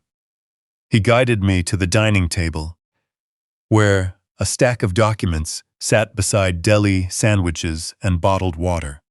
I sat down, ate half a sandwich, and nodded with a pleasant smile as he explained the various estate planning forms that required my signature. I signed nothing. "Actually, Darius," I said after about 20 minutes, "I'm starting to feel a bit tired. Can we do this another day? Maybe I can take these home and look through them first." "Sure, Dad," Darius replied, a brief shadow of disappointment crossing his face. "Take all the time you need. No rush at all." I hugged Simone goodbye, and she held on tight. I drove home with that audio file resting on my phone. That night, I forwarded it to Conrad, and then to Nadine Holbrook. Sitting at my kitchen table with Dorothea's original will laid out before me, and Simone's recording beside it, I realized my 9-year-old granddaughter, in a moment of fear while trying to record cartoons, had handed me the exact evidence needed to dismantle her father's entire plan. Simone's recording provided 43 minutes of Darius planning fraud in his own words. Yet audio alone wouldn't close the case.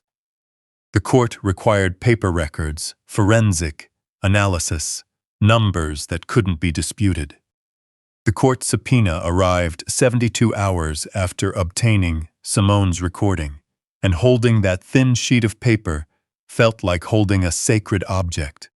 In family court, bank records do not lie, and when official documents speak, even the most charismatic deceiver cannot talk his way out.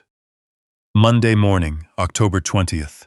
I met Nadine at her office, and she slid the approved subpoena across her desk. Targeting PNC Bank, she stated. A court order requiring disclosure of every transaction record associated with your old savings account.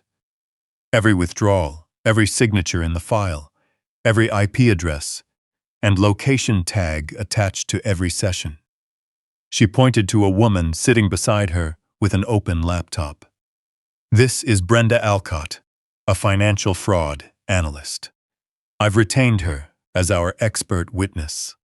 Brenda, in her 40s with gold-rimmed glasses, carried the sharp focus of someone who lived in spreadsheets.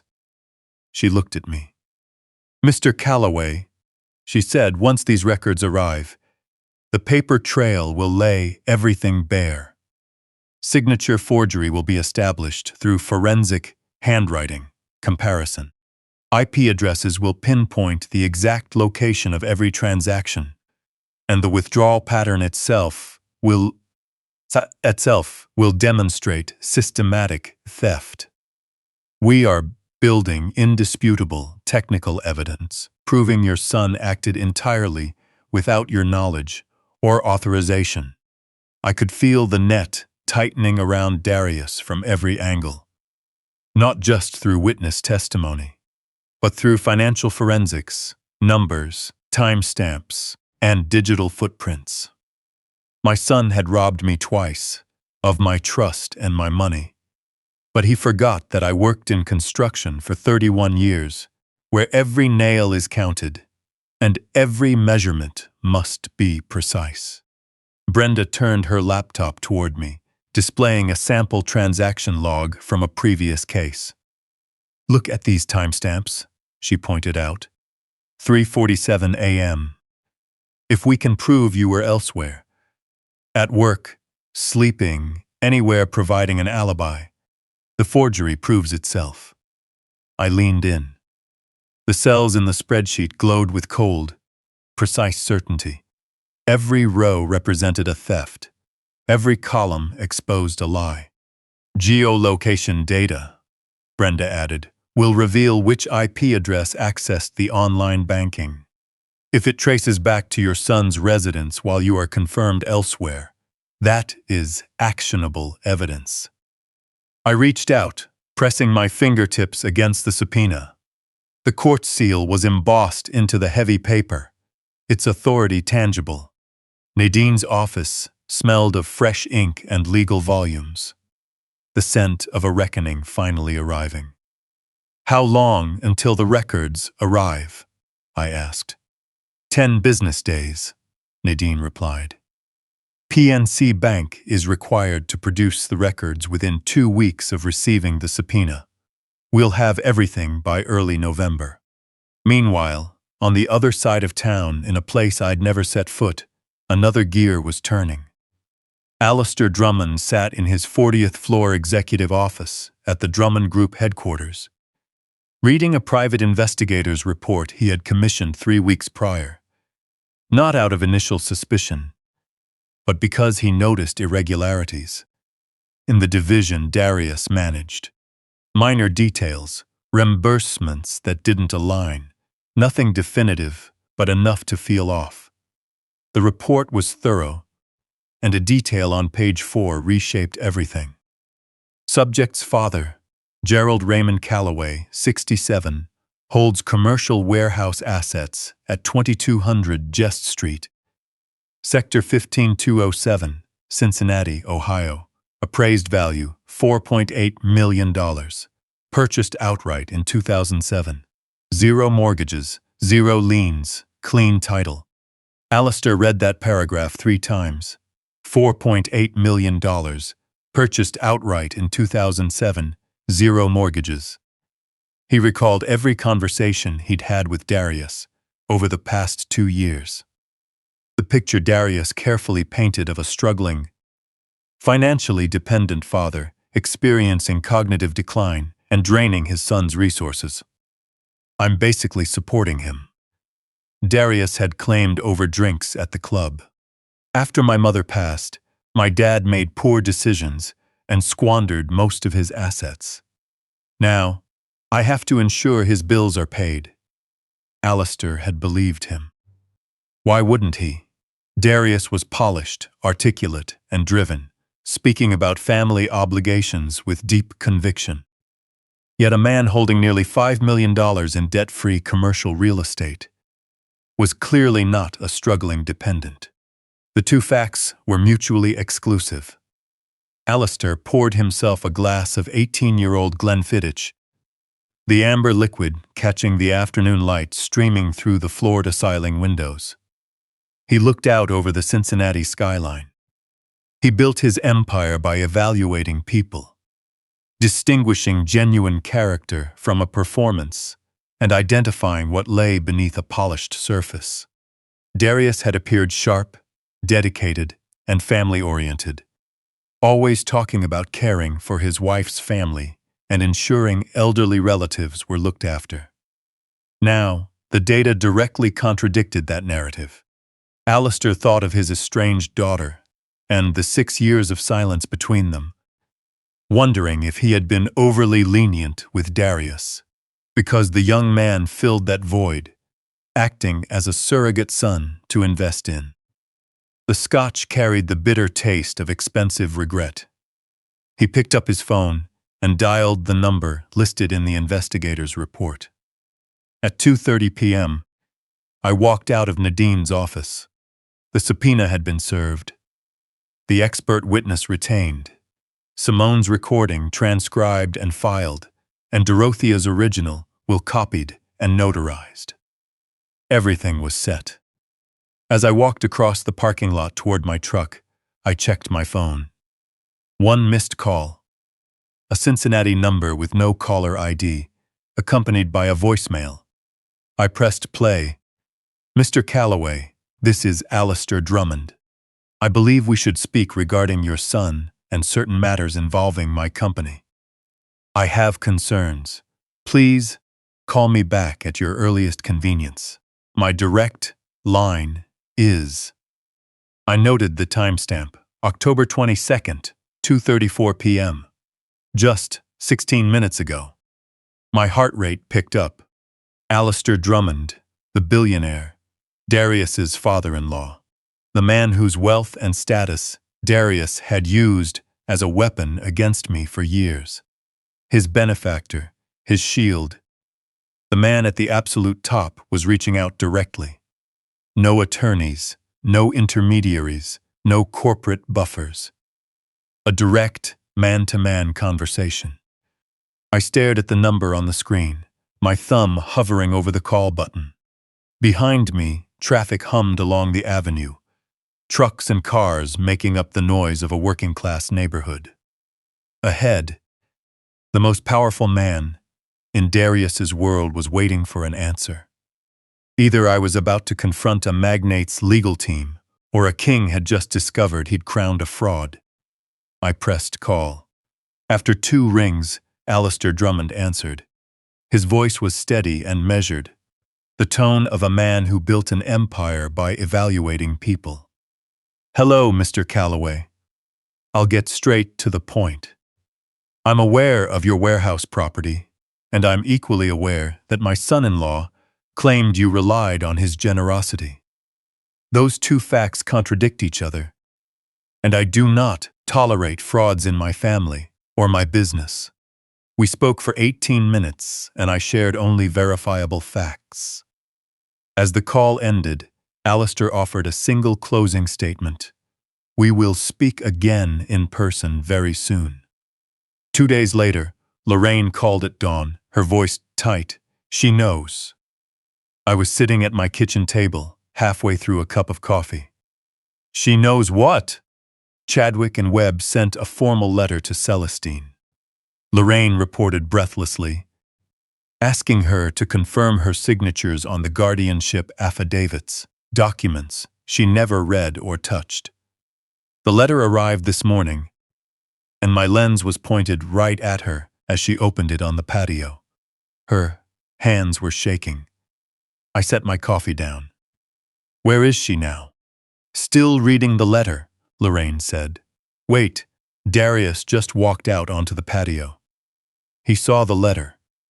His face, my goodness, Gerald, he turned pale as a sheet. I heard Lorraine catch her breath.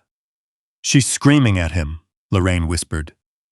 I can't hear the words, but her voice is raised. Darius is trying to calm her down, but she just threw the letter right at him. As the reality of that letter set in, Celestine's confusion turned to anger. Documents bearing her name, court records she had never seen, legal filings she had never touched. Her husband had forged her signature on official records. What is Darius doing? I asked. He's gesturing, backing away, making excuses. Hold on. I can read her lips. She just said something about protecting her, about you having memory issues, about Simone's future. Celestine's response was undeniable, as Lorraine whispered. She just said felony. I can clearly read her lips. You forged my signature on court documents. That's a felony, Darius. A felony. I stood by my kitchen window, watching October rain trace lines down the glass, thinking of the woman who had just discovered she was married to a fraud. Celestine was collateral damage, a woman who fell for a fabricated story and married a liar, just as defenseless against Darius's act as I had been. 3 hours later, Lorraine called again. She's left, Lorraine said. She drove straight to a Starbucks parking lot in Oakland, sat in her car for 20 minutes and made a call. My plate reader tracked her next stop, Hargrove and Associates on 6th Avenue. Hargrove and Associates, she repeated. The top firm in Cincinnati for high net worth marital dissolutions. Lorraine explained. Senior partner Genevieve Aldrich handled the Rothman divorce 3 years ago, a $47 million out-of-court settlement. I closed my eyes. Celestine had scheduled a consultation for November 3rd. A billionaire's daughter was divorcing my son, and Darius had no idea the walls were closing in on him from every imaginable angle. Monday morning, October 27th, I sat in a conference room at Apex Industrial Partners on the North Bank. Floor-to-ceiling windows overlooked the Ohio River. Nadine sat beside me, holding a leather portfolio stuffed with documents. Garrett Nolan, Vice President of Acquisitions, walked in carrying 2 asset purchase agreements. A man in his 50s with graying hair, the kind of professional who treated every closing like a solemn ritual. Mr. Calloway, he said, shaking my hand with a firm, steady grip. I've worked in commercial real estate for 30 years. I have never seen a cleaner title or a property better maintained. It's a real privilege. I sat down, and Nadine slid the contracts across the table. I read every single page, taking 20 minutes. The terms were completely transparent. A purchase price of $4.8 million, with a 30% down payment due at signing via immediate wire transfer, and the remaining balance payable upon clear title. Within 60 days, 30% of $4.8 million equaled $1.44 million. transferred directly into Simone's irrevocable trust. Not my name, completely outside Darius's reach, untouchable. I signed my name on page 17. A wire confirmation popped up on Nadine's laptop screen like a newly built fortress wall. $1.44 million, 7 figures, with Simone Calloway listed as the sole beneficiary. Those numbers meant Darius's hands were permanently blocked from ever touching it. Wire confirmed, Nadine whispered. 1.44 million is safely deed Simone's trust. Untouchable. Dorothea's legacy is protected. Out. I thought of my wife, remembering the warehouse she bought back in 2007. With her craft money, the letter she left instructing me to protect the children, and how every brick of that structure now stood guard over our granddaughter's future. Dorothea, I kept my promise. Our granddaughter will never have to beg for anything from him. Garrett Nolan stood up and extended his hand one last time. Congratulations, Mr. Calloway, he said. The property transfers to Apex Industrial Partners effective today. The remaining balance will clear by mid-December. You should be immensely proud of everything you built here. My wife built it, I replied. I'm just making sure it goes exactly where she wanted it to go. I walked out of Apex Industrial Partners into the crisp October air. Behind me, the Ohio River flowed gray and steady, with Cincinnati spreading across the hills in every direction. My phone buzzed with an incoming email. Subject: Darius Calloway, confidential discussion, urgent sender, Cecilia Fontaine, executive assistant to Alistair Drummond. Mr. Calloway, Mr. Drummond requests an in-person meeting tomorrow, Tuesday, October 28th at 10 a.m. Drummond Group Headquarters, 40th floor, Executive Suite. Please confirm your availability at your earliest convenience. This matter is time-sensitive and strictly confidential. I stared at the screen. Tomorrow morning, Drummond Group Headquarters, 40th floor, the billionaire's inner sanctuary. In a single morning, I had transferred $1.44 million, signed papers securing my granddaughter's future, and watched my son's wife realize he was a felon. Now, I was stepping straight into the boardroom of the most powerful man in Cincinnati. Not as a struggling father-in-law holding his hat in his hands, nor as the confused old man Darius described to anyone who would listen, but as a man in complete command of the truth of his own story. I replied, "Confirmed, I will be there." I slipped the phone into my pocket and walked toward my truck. Tomorrow, I would sit down with Alistair Drummond and tell him exactly who his son-in-law was. Just as Dorothea wrote 11 years ago, the truth is the only weapon that never needs defending. The invitation arrived on Monday, November 3rd, Heave E. cardstock featuring gold-embossed lettering. The Drummond Foundation cordially invites you to the annual Thanksgiving Gala. November 27th at 7 p.m. Hilton Cincinnati Netherland Plaza, Grand Ballroom. Black tie optional. I placed it on the kitchen counter beside Dorothea's picture, wondering if she ever pictured a scene like this. Me wearing a tuxedo, sitting among Cincinnati's oldest wealth, while our son tried to tear down everything she had built. 5 days had passed since my meeting with Alistair Drummond. That morning at 10 a.m. sharp, I arrived at his office, took the elevator up to the 40th floor, and walked past floor-to-ceiling windows, offering a sweeping view of the Ohio River. His assistant, Cecilia, escorted me into a conference room where Alistair waited alone. No attorneys, no staff, just a 73-year-old billionaire with a single question. Why should I believe you? I laid Brenda Alcott's forensic report right in front of him. 23 forged signatures, $47,000 stolen over 18 months, a fake power of attorney Darius tried to use to sell Dorothea's warehouse, and the guardianship petition bearing Celestine's name that she had never actually signed.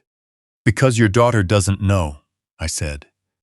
"And when she realizes what's been done in her name, she's going to need you." Alistair spent 11 minutes reviewing the documents in total silence. Then he looked up. "What do you want from me?"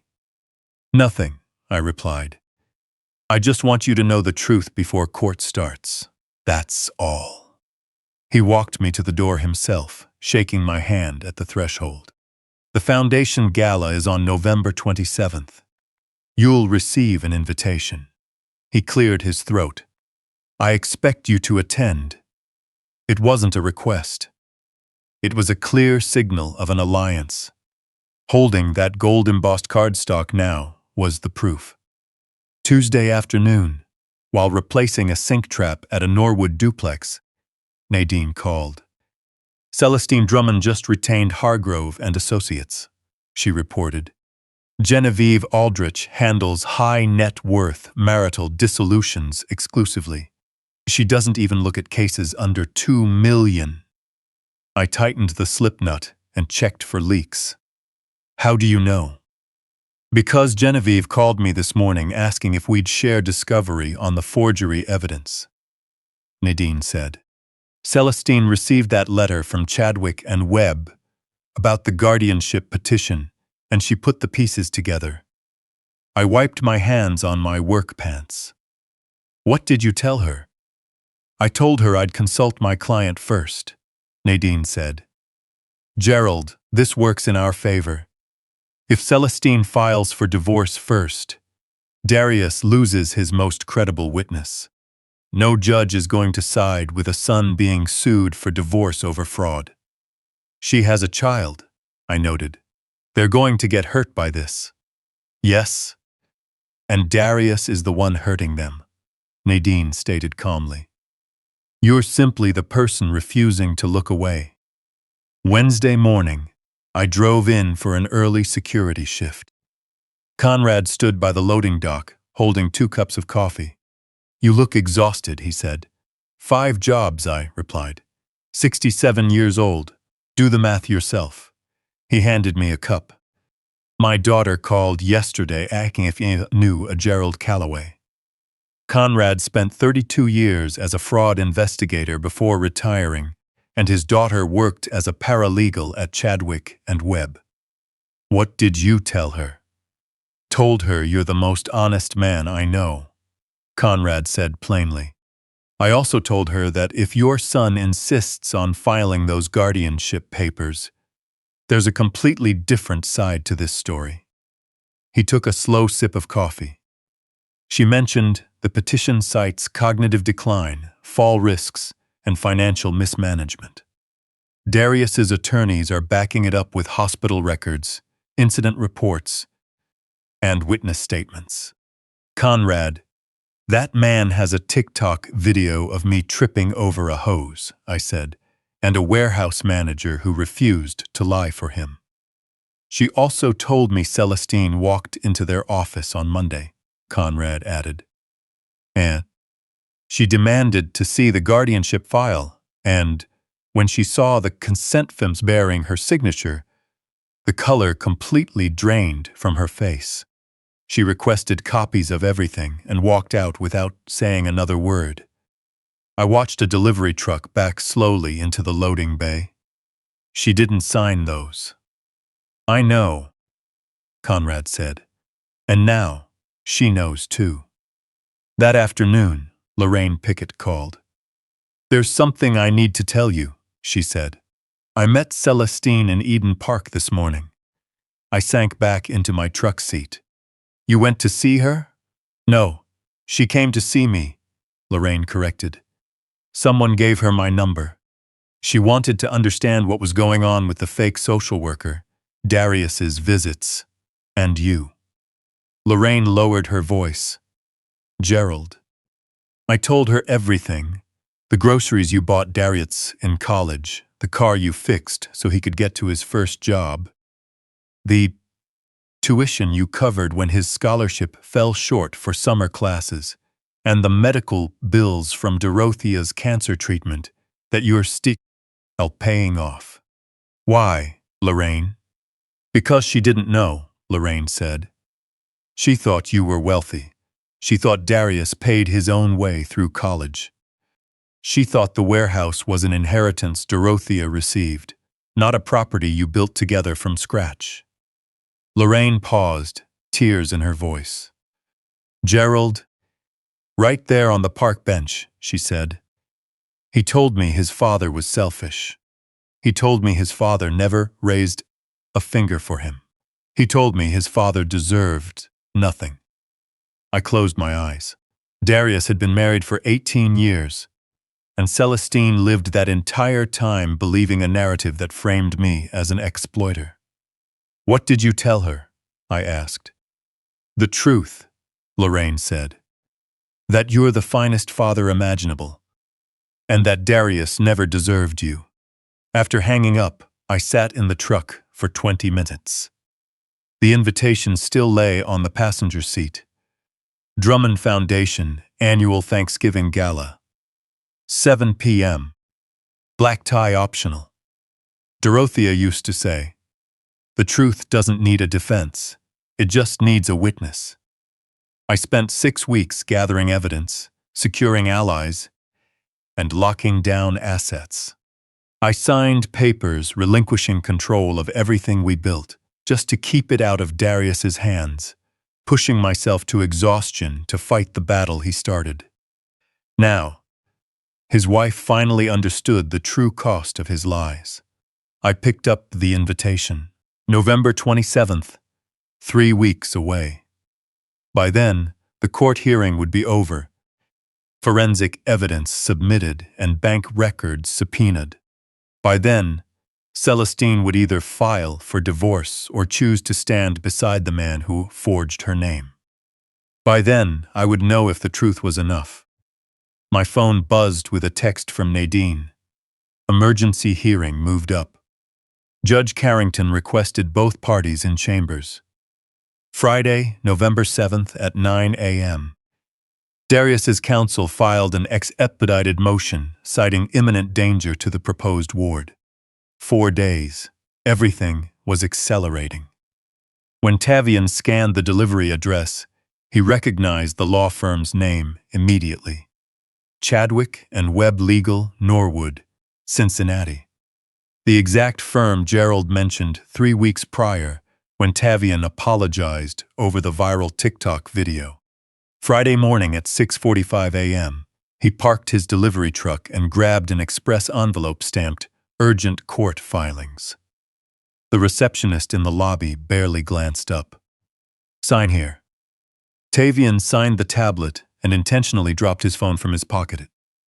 In the 2 seconds it took to bend down and retrieve it, his camera captured the open delivery ledger on the counter. The log read, Emergency Guardianship Petition Hearing.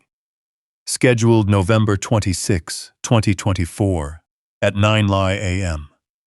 Hamilton County Probate Court. Judge Carrington presiding. Before the receptionist looked back up, he was back in his truck texting. Chadwick and Webb just signed for express delivery. Ledger shows court filings expedited. Captured everything. My phone buzzed while I was fixing a water heater in Norwood. I read Tavian's message twice and called Conrad immediately. He set the guardianship hearing for Thanksgiving week, I said, recognizing how the gala announcement and court moves aligned. Conrad's voice turned completely level, sounding just like his fraud investigation days. Deliberate coordination documented on the ledger. This gives us evidence of premeditation for our fraud charges. Meet me at Queensgate Diner in 30 minutes. I finished installing the pressure relief valve, checked for leaks, pocketed my $75, and drove over. The diner booth smelled of burnt coffee and decades of bacon grease. Conrad spread Tavian's photos across the worn laminate table where truck drivers had eaten breakfast for decades. Evidence laid out where working people ate, rather than a corporate boardroom. The timestamp on the ledger read 6:47 a.m. Court docket entries confirmed what I already suspected. November 26th hearing, November 27th gala, Conrad observed. He wants a judge's signature in hand before the champagne toasts. I studied the photos. My son planned this with meticulous precision, every detail coordinated. Every participant positioned, every moment calculated for maximum impact. He isn't just trying to take control, I said. He's orchestrating a public execution. Conrad poured unneeded creamer into his coffee. We file our counter-complaint November 18th. Bank fraud, forged signatures, witness affidavits. Nadine's filing will hit them like a freight train. He looked up. Gerald, you see what he's doing. He secures the guardianship order the day before Thanksgiving. Then at the Drummond Foundation Gala, in front of 200 of Cincinnati's wealthiest families, he announces he's assumed legal guardianship over his cognitively impaired father. Celestine's family applauds his devotion. Alistair Drummond shakes his hand. And the Sunday social pages cover it extensively. While I'm legally declared incompetent to object, I noted. While you're legally stripped of your voice, Conrad corrected. Unable to hire counsel, access your accounts, or make medical decisions. He controls the guardianship, the narrative, everything. Conrad slid the photos closer. Except he has no idea about the forensic accounting, the handwriting analysis, the warehouse sale, or the 43-minute recording his daughter made. What if the judge refuses to look at our files? Then Nadine stands up on November 26th and offers Exhibits A through R into evidence. Conrad said, Darius's attorney will object, the judge will overrule it, and your son will watch his scripted performance completely collapse. I drove home to Hyde Park, counting down the calendar. 12 days until Thanksgiving. 12 days until Darius attempted to declare victory before 200 guests at the Hilton Netherland Plaza. He had no idea the event he invited them to had already been dismantled. Dorothea used to circle important dates on the kitchen calendar in red ink. Our anniversary, Darius's birthday, the day we signed the warehouse lease. She believed in marking days, good or hard. I wondered what color she would have picked for November 26th. Saturday afternoon, I picked up Simone for the weekend. Celestine opened the door, her expression carefully neutral. 4 p.m. sharp, she stated. Not a minute late. Simone climbed into the truck holding her stuffed rabbit. We went to the public park near the synagogue where the swings didn't squeak. The November wind carried fallen leaves across the quiet playground. I pushed her on the swing for 10 minutes, steady and slow, her laughter bright under the gray sky. Then she dragged her feet in the wood chips to stop, turning to look at me with eyes just like Dorothea's. Grandpa, why does Daddy tell everyone you forget things? Her voice was calm and steady. You remember everything. I knelt in the wood chips to eye level with her. What do you mean, sweetheart? You remember my exact birthday, Simone said. March 9th. You remember my favorite colors, teal and gold. You remember my first grade teacher was Miss Pinot. You remember everything. The wind bit through my jacket. I reached out and took her small hand in mine. I remember everything, I said, and I will always remember you. Simone nodded with a seriousness beyond her 9 years. I know, she whispered softly. That's why I left that recording for you. As the November wind swept across the empty playground, carrying the scent of dry leaves and approaching winter, I pulled her close. She wrapped her arms around my neck and whispered over my shoulder, "I choose you, Grandpa." At 4 p.m., I brought her home. Celestine took Simone's hand, never meeting my eyes. I drove home in the November twilight, checking my rearview mirror occasionally. Simone would be sitting down for dinner, doing homework, preparing for bed. In 12 days, Darius would stand in the grand ballroom to make his announcement. Yet Judge Carrington would be looking at bank fraud evidence, forged signature documents, and testimony recorded by a 9-year-old girl. I glanced at the empty seat beside me, where Dorothea used to sit. She chose us. The brass nameplate on the bench read, "Honorable Irene Stanhope." Her expression made it clear. She had zero patience for nonsense on a Wednesday morning. 17 years at the Hamilton County Probate Court had sharpened her instincts. She could spot a bad faith petition before opening statements even concluded. I sat at the respondent's table beside Nadine, a heavy manila folder resting between us. Across the aisle, Darius sat next to Chadwick, the senior partner at Chadwick and Webb, who had built a reputation handling high-stakes guardianship cases and almost never lost.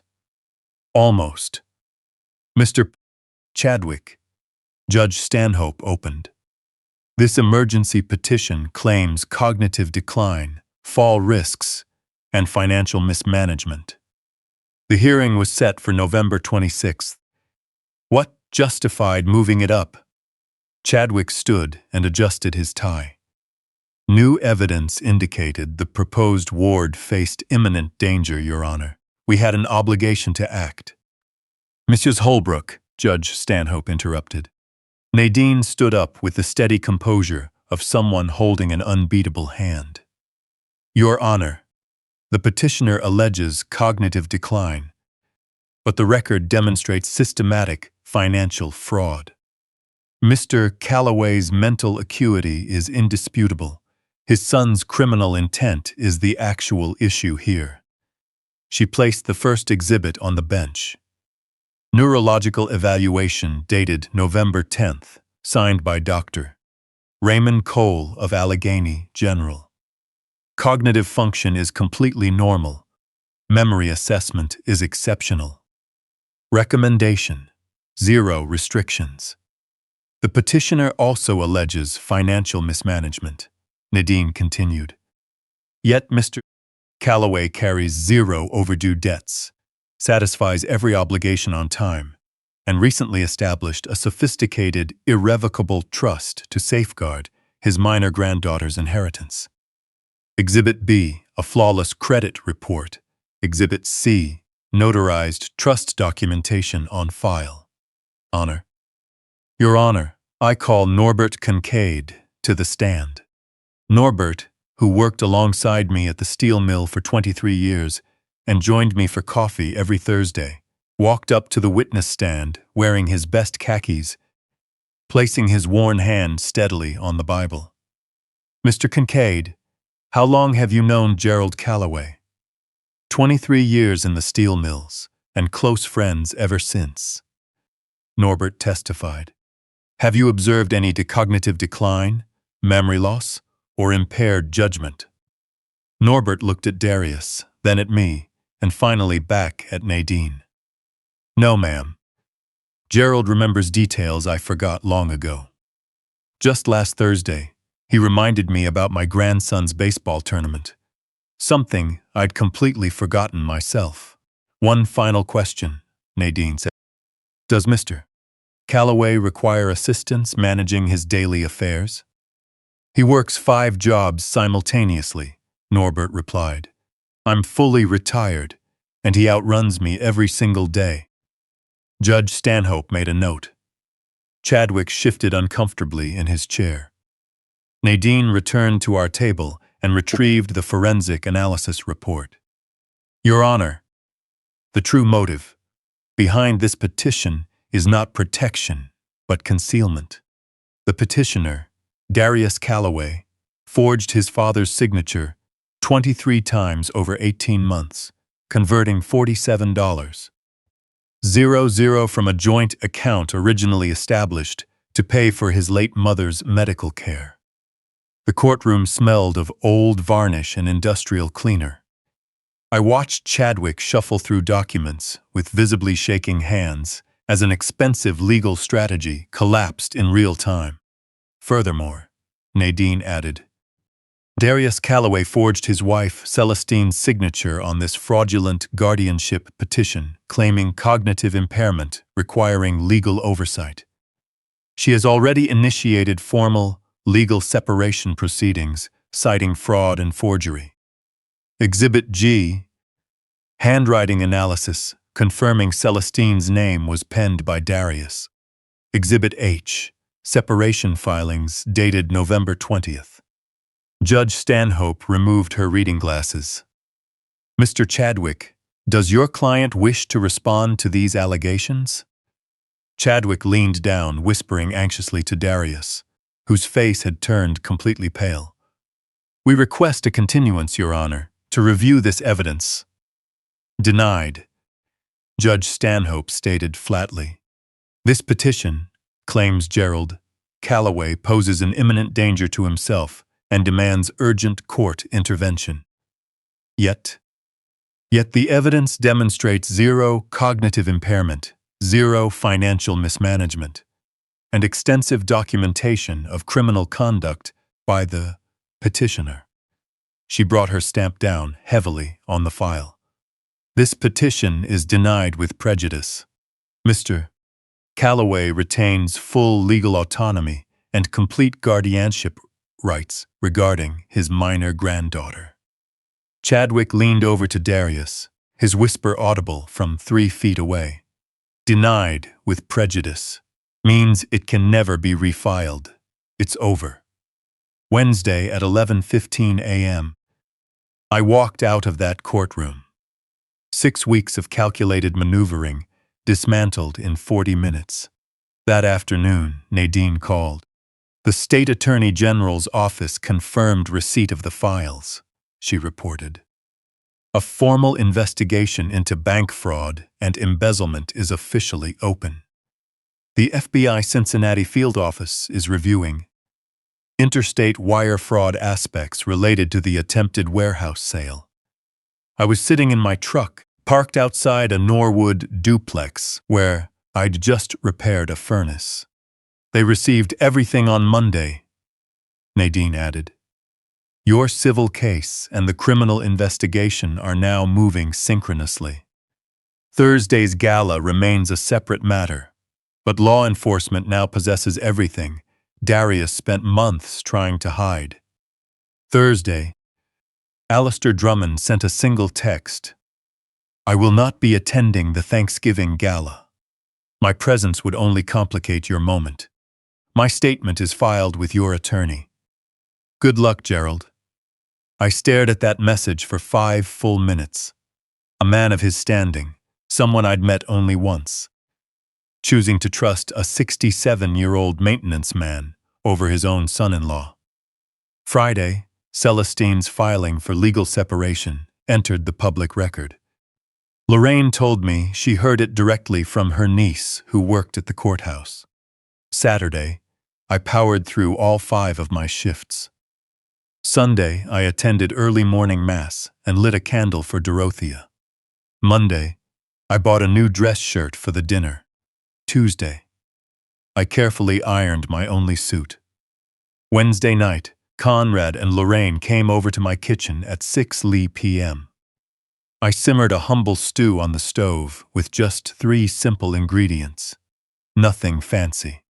We gathered around that old, scratched wooden table that Dorothea and I bought at a flea market back in 1980. Conrad placed the master evidence binder right in the center of the table. 1 copy for the State Attorney General, 1 for the FBI, and 1 for your coat pocket. Everything is documented, and every detail has a backup. The stew bubbled gently on the stove, warming the entire room without any grand pretenses. It was simple, completely unpretentious, and free of performance. The exact kind of integrity Darius could never comprehend.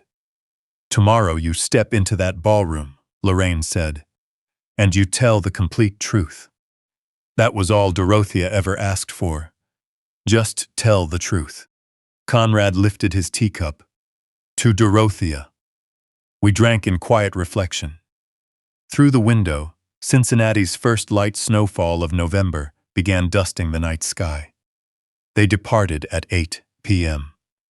I stood by the sink, washing dishes, watching snow dance under the streetlights. That manila envelope sat on the table, a 147 pages, set to turn the Hilton Netherland Plaza Grand Ballroom into something Darius never saw coming. Dorothea's picture watched over me from the counter. She had been gone for 11 years. For 11 long years, I had worked 5 jobs to clear her medical bills, while our son quietly plotted to steal everything we built together. Tomorrow, dressed in my only suit, I would walk among 200 members of Cincinnati's oldest money and give voice to the words she never lived to hear. One, telling them that our son was a thief, that his wife was leaving him, and that I had successfully protected our granddaughter from his reach.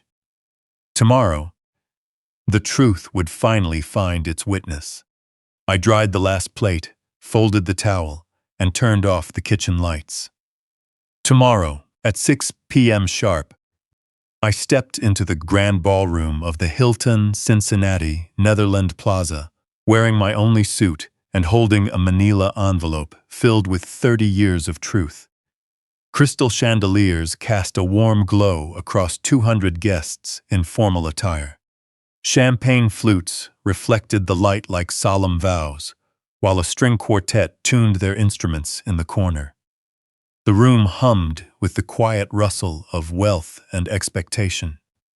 Dorothea, for 40 years I walked into ballrooms with you by my side. Tonight, I walk in alone, but you're still right here with me. I spotted Darius instantly across the room, wearing a custom tuxedo that likely cost more than my net earnings over 3 months. He moved smoothly among a circle of investors, beaming with confidence, his teeth gleaming bright against a deep tan. Then his eyes locked onto mine. His smile froze for a split second. A flash of pure panic washed across his face before being replaced by a colder confidence, the piz of a predator. He assumed I had arrived alone and utterly defeated, fitting right into his script. I took a glass of water from a passing waiter and scanned the room. The head table featured elegant calligraphed place cards. I counted the settings, spotting Alistair Drummond's card, positioned at the very center between other family members. Yet his chair stood empty, pulled back slightly from the table, as if the person assigned to it had chosen a completely different path. No one misses their own foundation's Thanksgiving gala without sending a message. Cincinnati's wealthiest patriarch made his position known simply by leaving that seat vacant, a gesture far louder than any prepared statement. I pressed my hand against the envelope inside my coat pocket, 147 pages, completely documented, every word backed by fact. "Look, it's Gerald." Darius's voice called out across 15 feet of marble floor.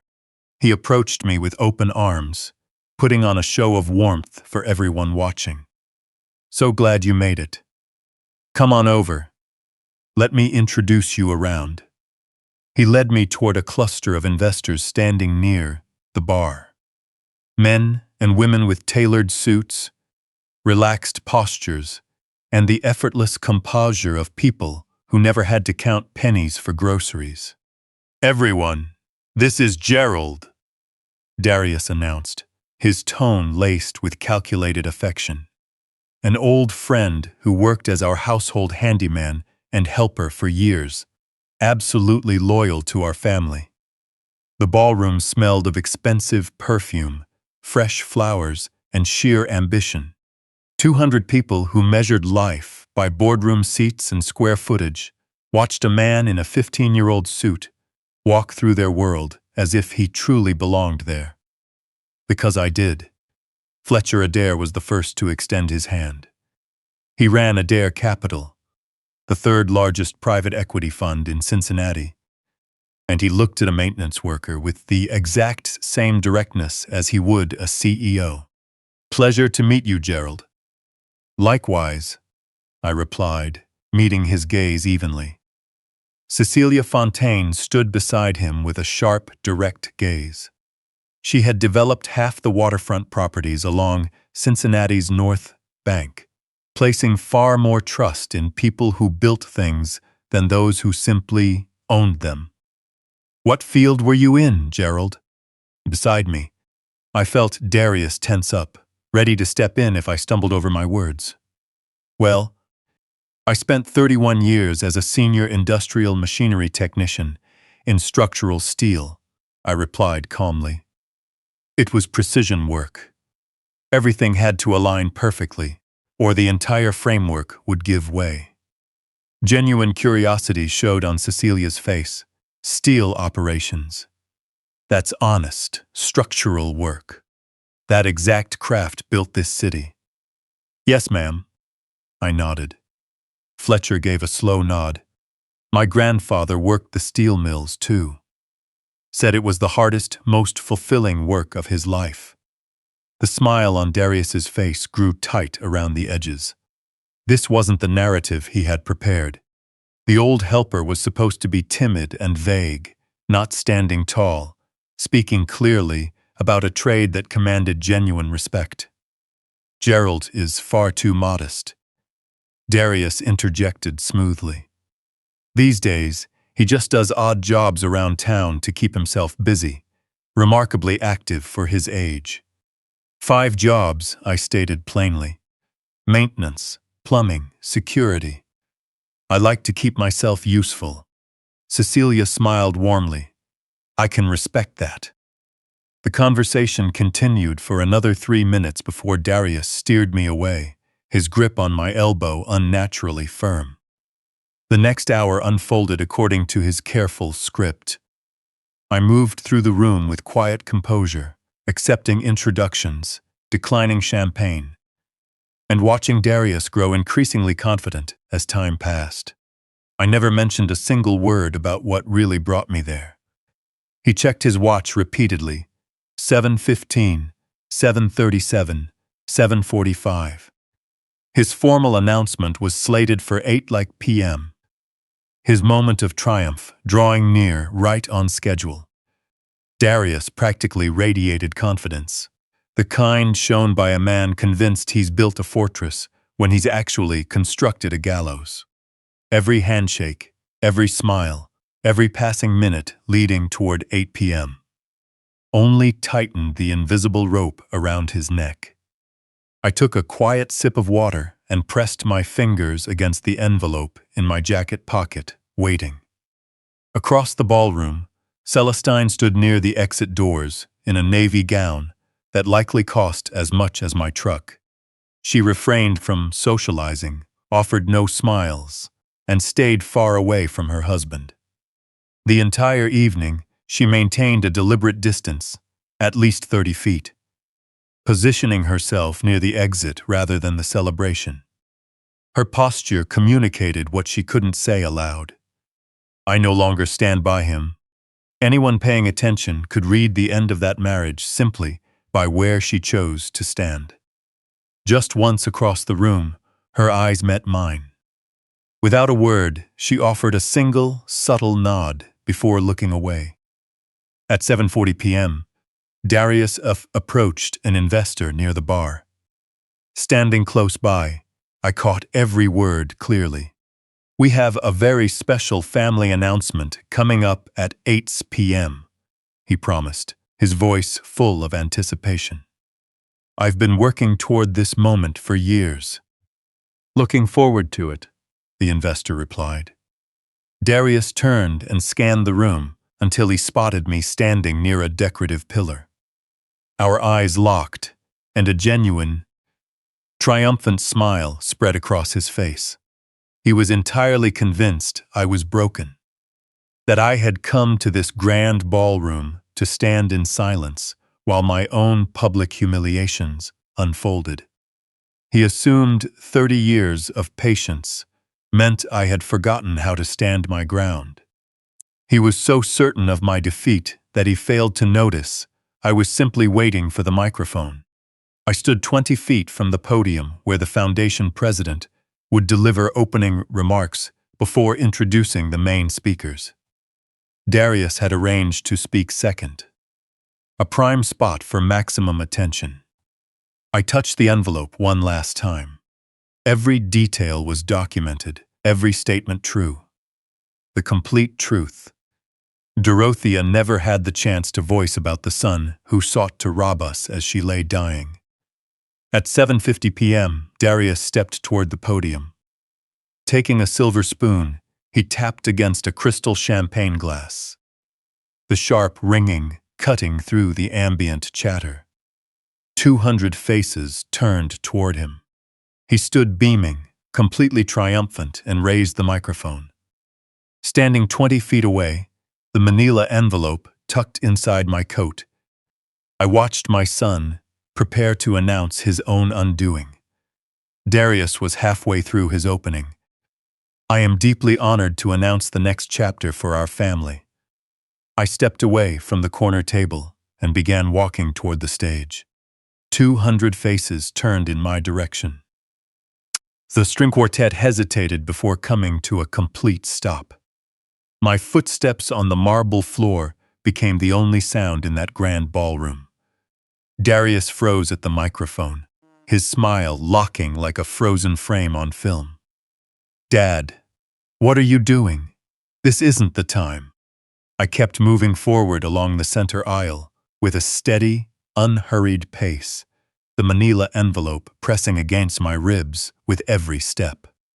2 security guards approached from the side, professional, polite, prepared to intercept an old man disrupting Cincinnati's most prestigious Thanksgiving gala.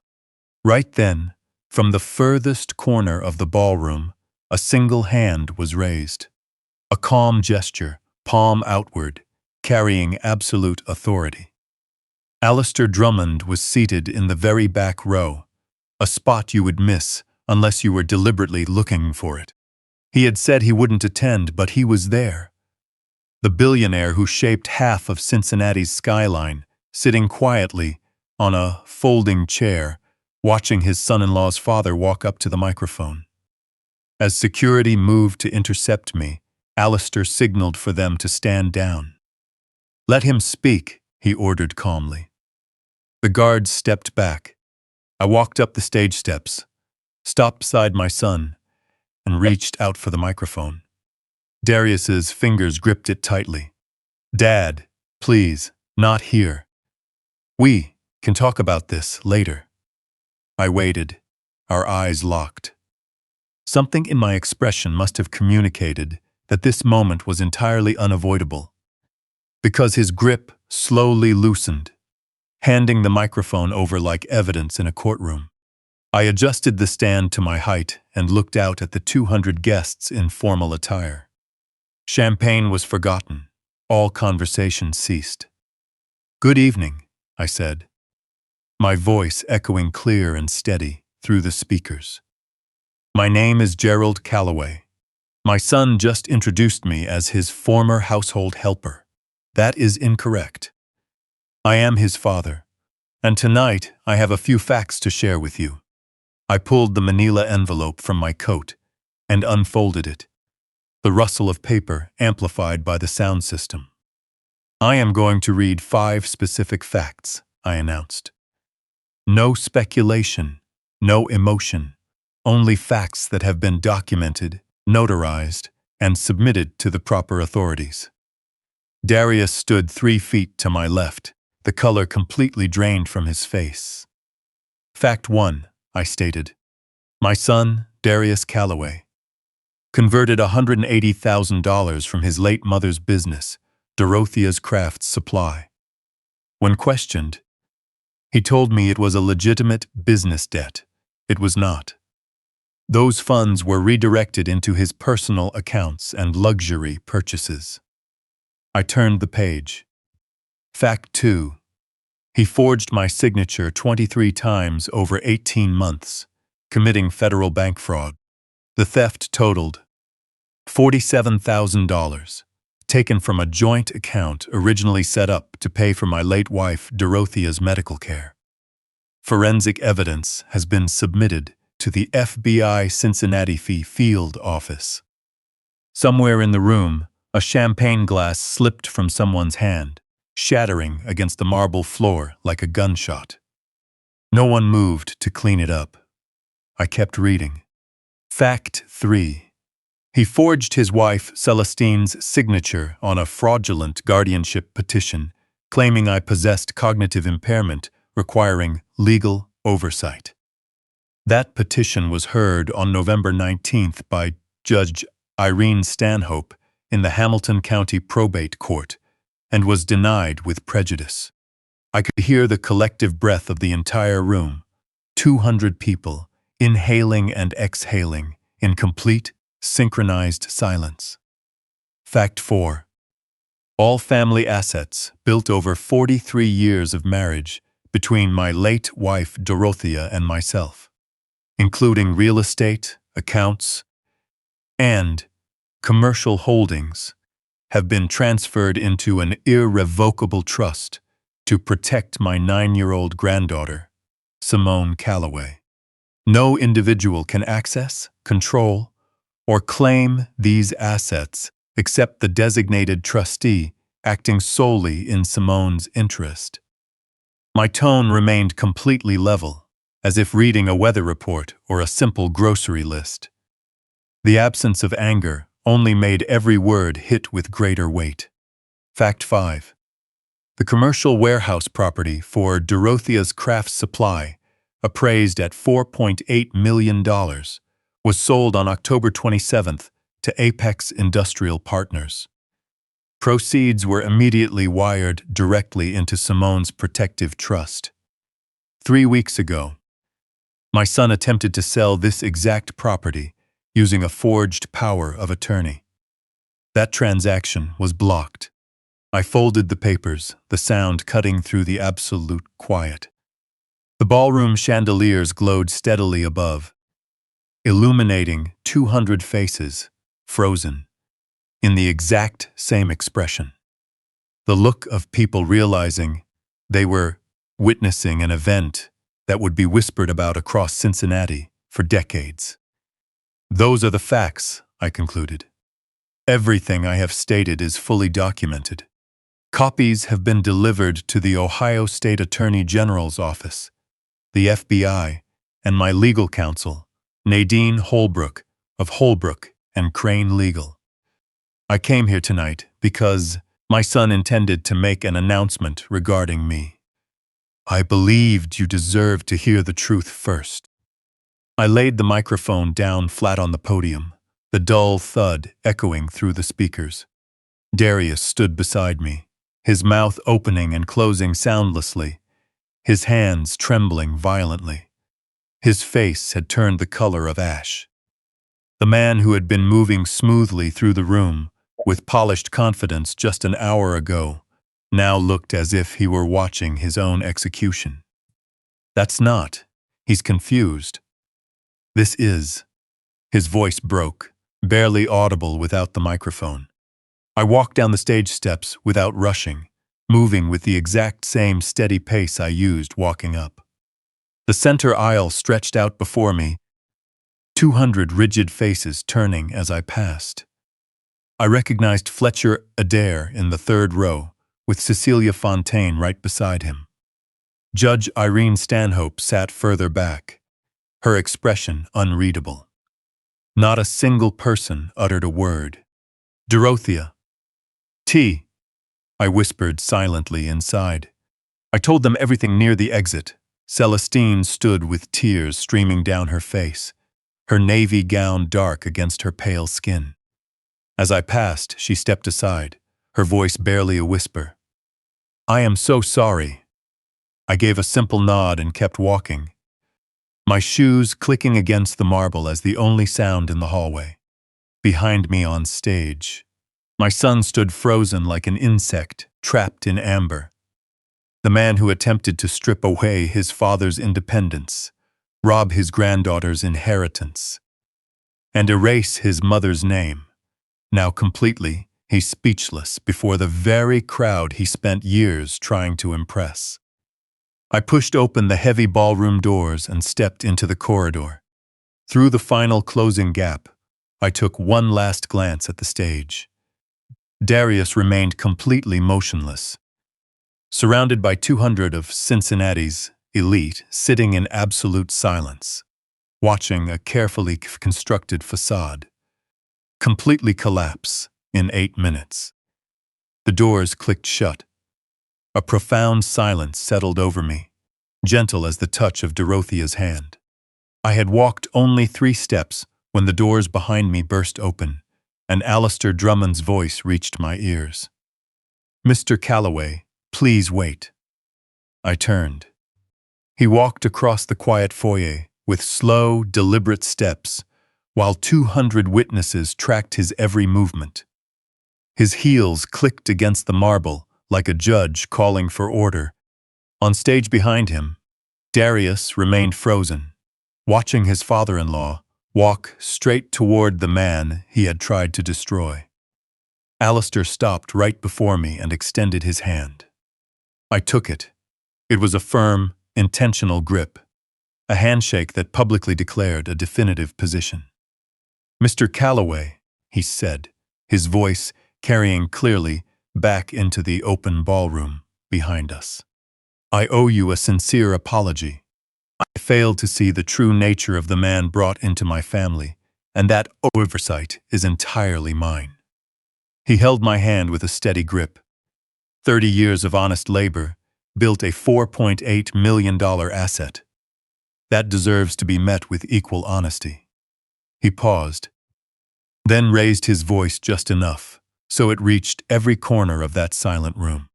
"The Drummond Group would be honored to discuss industrial logistics opportunities with your family trust during the upcoming fiscal year."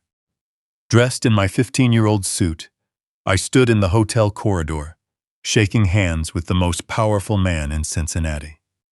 At that exact moment, 200 smartphones were raised in unison.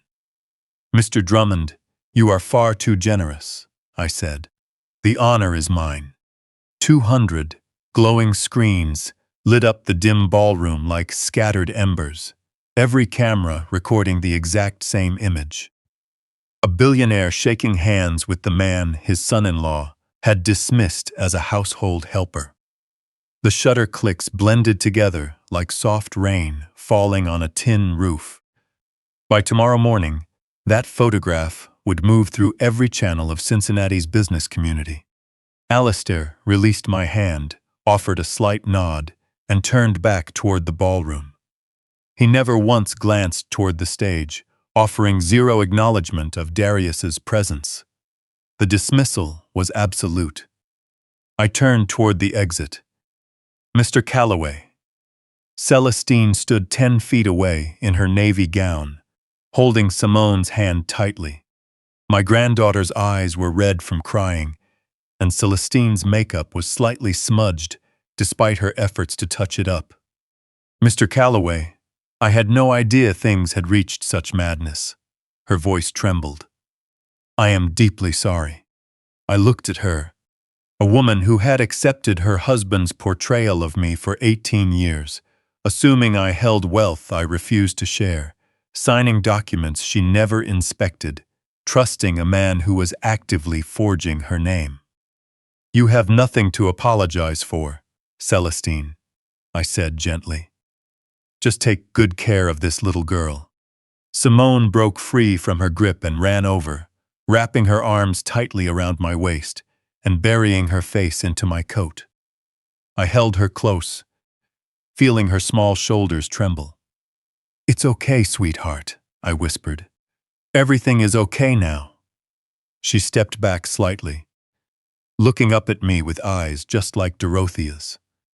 Then she stood on tiptoe to whisper in my ear, "Daddy called you a useless old fool. I heard him last month when you left after dinner.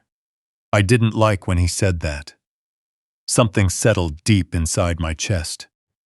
A 9-year-old child had carried that burden alone, taking in her father's cruel words and quietly making her choice in a conflict no child should ever be drawn into. "I know, sweetheart," I said gently. "I know." Celestine placed a hand softly on my shoulder. "We're leaving tonight for my father's estate. Simone will be completely safe there." "Good," I replied. "That's good." I kissed Simone's forehead and guided her back to her mother. Celestine took her daughter's hand and walked toward the elevators, never looking back once. Not at the ballroom, nor at her husband. I stood quietly in that marble hallway for 30 seconds to gather myself. Movement through the ballroom's open doors caught my attention. 3 men in black suits, Drummond Group legal staff, recognizable by their coordinated efficiency, were approaching the stage where Darius stood. They firmly escorted him toward a side exit. Though no sound carried, the intent was unmistakable. Not a request, but a complete removal. I walked toward the main entrance, passing the concierge desk, the check, the empty coat check, and the unattended lounge bar. Behind me, the gala was breaking apart as people crowded toward the exits in hushed, hurried conversations. The string quartet packed away their instruments without playing another note, while waiters moved between abandoned tables, clearing half-filled glasses. I pushed through the revolving doors into the crisp November wind. Cincinnati's skyline rose lit up against the night. I had parked my truck 6 blocks away to save on valet costs, so I turned up my collar and began walking. My phone buzzed with a text from Nadine. "Saw the video. 6 different people forwarded it to me already. Are you all right?" I replied. "Heading home." Another message arrived immediately from Conrad. "True strength. Dorothea would be proud of you." I didn't reply, just kept walking. 6 blocks later, I reached my truck, climbed inside the cold cab, and sat for 5 minutes without turning the key. Dorothea's photo remained tucked behind the sun visor, right where it always stayed. I flipped it down and looked at her smile. I told them. I spoke to the empty cab. I told them everything. The photo offered no response, but deep inside my chest, a knot that had been tied tight for 7 long years slowly began to loosen. The quiet streets guided me all the way home. Back at the Hilton, Cincinnati, Netherland Plaza, Darius Calloway sat in an executive office, learning his position with the Drummond Group was terminated immediately. "This one is mortu." His wife had already contacted divorce attorneys. His daughter was on her way to her grandfather's estate with orders barring him from contact, and federal fraud indictments were set for delivery Monday morning. I would learn those details later. What I held was far simpler. I had walked into a room where people were measured solely by money and status, stated the absolute truth before 200 witnesses, shook hands with a billionaire, and was chosen by my granddaughter. My son's empire collapsed in 8 minutes, purely through documented facts read aloud in a calm, quiet voice, no louder than a weather forecast. I parked behind my house in Hyde Park, walked up the steps, turned the key, and stepped inside. The kitchen light had remained on since morning. Dorothea's photo sat on the counter, and beside the sink, the manila envelope lay completely empty. I poured a glass of water, drank it down, and set the glass back on the rack. My phone buzzed again, but I ignored it. Outside, Cincinnati's first snow continued falling softly. I sat at the kitchen table, in the exact chair I had shared with Dorothea for 43 years. allowing the emotions kept contained in that ballroom to finally surface. Fatigue, relief, sorrow, peace, and justice finally witnessed. The 4:15 a.m. alarm didn't sound. For the first time in 3 years, I woke up naturally as 7:00 a.m. sunlight filled the kitchen window. I lay still for 30 seconds, momentarily disoriented, before remembering I had turned it off the night before. 5 jobs, delivery routes, cleaning shifts, plumbing repairs, warehouse patrols. None of them required me this morning. I got up slowly, my joints complaining far less than usual, and brewed coffee using the precise method Dorothea had taught me. 2 scoops for the cup, plus 1 extra for the pot. The kitchen warmed comfortably, as fresh snow blanketed the street outside. My phone had sat dark on the counter since returning from the gala. I powered it on to find 47 text messages and 23 missed calls, every single one from Darius. The very first voicemail, left Thanksgiving night at 11:42 p.m. "Dad, please, I am so sorry. Can we talk? I need to explain." I placed the phone face down on the table. 3 years of 4:15 a.m. alarms. 3 years of 5 simultaneous jobs. 3 years of pushing past exhaustion and counting every penny to clear Dorothea's medical bills while weathering Darius's betrayal. Now, I faced a morning with nowhere I had to be. I sipped my coffee, watched the snow, and felt something that had been missing since Dorothea passed away. A quiet peace free of guilt. Some apologies simply arrived too late to carry any meaning. December snow gave way to the cold rains of January, which turned into February ice. 3 months closed like soft doors, each one lighter than the last. As I stepped away from one job after another, my posture grew straighter with each passing week. Monday, December 1st, I visited my 4 secondary employers one by one. First was the delivery company.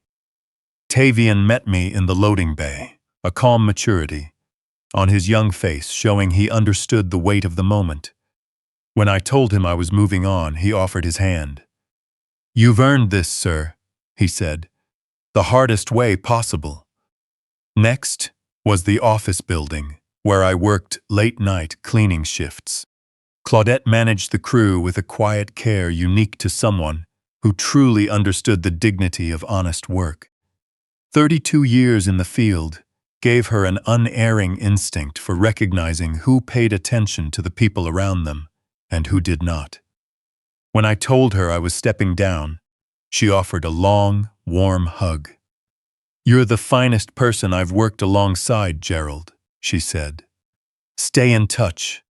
My weekend plumbing clients tipped their hats, shook my hand, and asked if I could recommend a replacement. I provided 3 names, all reliable tradesmen who could truly use the work. At the local warehouse, Clifford met me by the loading dock with coffee ready. "If you ever find yourself bored, the doors are always open," he said. "Though I know you don't need us anymore." I kept just one position, the late-night security shift alongside Conrad. Not for the money or out of necessity, but simply because it was my choice. I came to realize that true freedom isn't about avoiding work. It's about choosing your work rather than having survival choose it for you. March arrived with the warmth of early spring, followed quickly by April as cherry blossoms bloomed along the banks of the Ohio River. Nadine called me into her office overlooking the river, spreading documents across her desk, like a prosecutor presenting evidence for a case that was officially closed. "Final calculations," she said. Darius pleaded guilty to federal bank fraud, receiving 5 years probation, 200 hours of community service, and full restitution of $47,000. On the state-level elder financial exploitation charges, he was ordered to repay the $180,000 plus interest over 7 years. Forgery carried 3 years of probation, and the guardianship petition was permanently expunged from all records. She slid a chart across the desk. Clean numbers and complex legal terms simplified into clear arithmetic. Darius legally owes you $253,600, Nadine stated. And you never owed him a single cent. I looked down at that chart. The court-ordered restitution, tidy and final, and thought of Dorothea. It was never about the money for her either. She simply wanted the truth made known for our family. Now, 200 witnesses and federal court records would carry that truth forever. The money doesn't matter, Nadine, I said. Simone is safe, and that's what truly matters. For the record, Nadine said softly, you won completely, on every single count. I folded the chart and slipped it into my jacket pocket right beside Dorothea's photo. Stepping out into the April sunshine, I carried a feeling I couldn't quite put into words. Not victory, not revenge, just a deep sense of closure. An April night, 2 a.m., on the downtown security shift. Conrad and I sat side by side at the monitoring desk, watching silent screens cycle through empty hallways. We had worked this shift together for 3 years, but its weight had completely shifted. That bone-deep exhaustion was gone, and my shoulders felt light. We were sitting here by choice, not out of desperation. 2 old men guarding a building because we wanted to be there, not because a paycheck stood between us and ruin. My phone lit up on the desk with a picture message from Simone. She had painted a picture of a warehouse using bright yellow watercolor, childlike brushstrokes, bold and full of pure joy. Her caption read, "Grandpa, I painted your warehouse. I made it bright yellow because I know that's your favorite color." I smiled.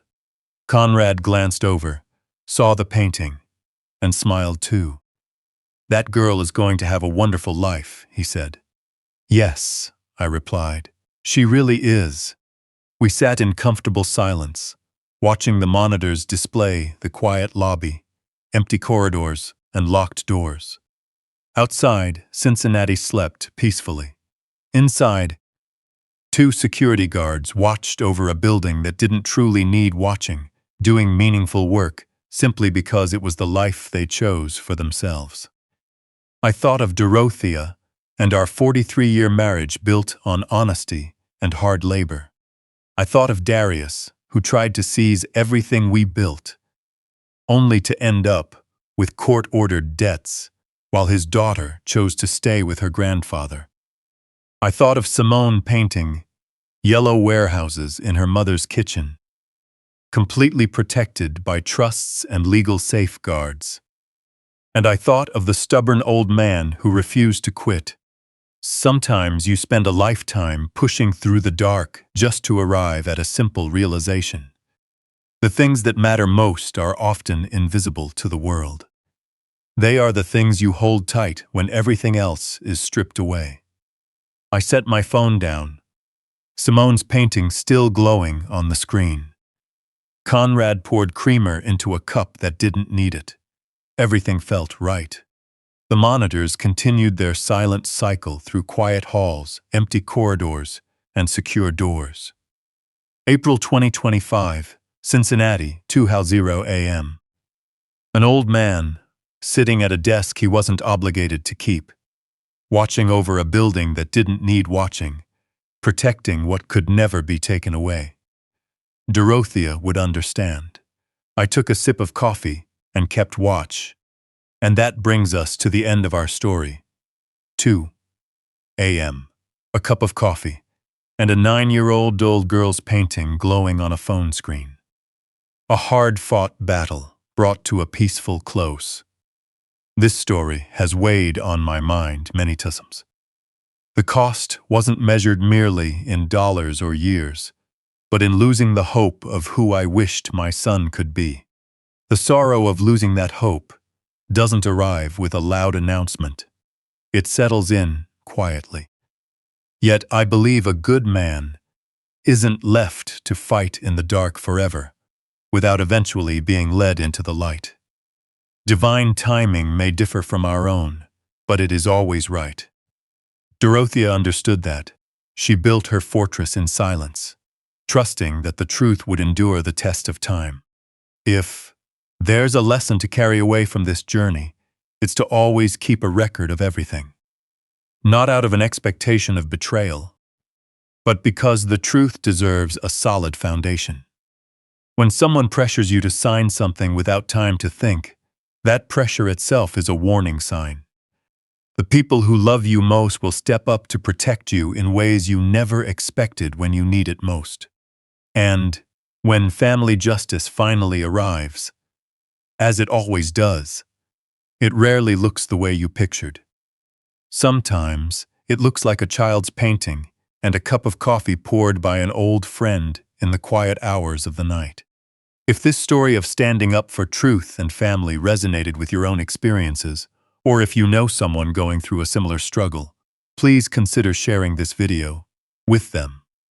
Sometimes, the best support you can offer someone is showing them that others have made it through to the other side.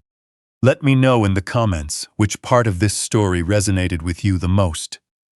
I genuinely read and appreciate your thoughts. And if you haven't already, please subscribe to Silent Sweet Revenge for more meaningful stories like this one. Thank you so much for staying with me until the very end. I'll see you in the next story.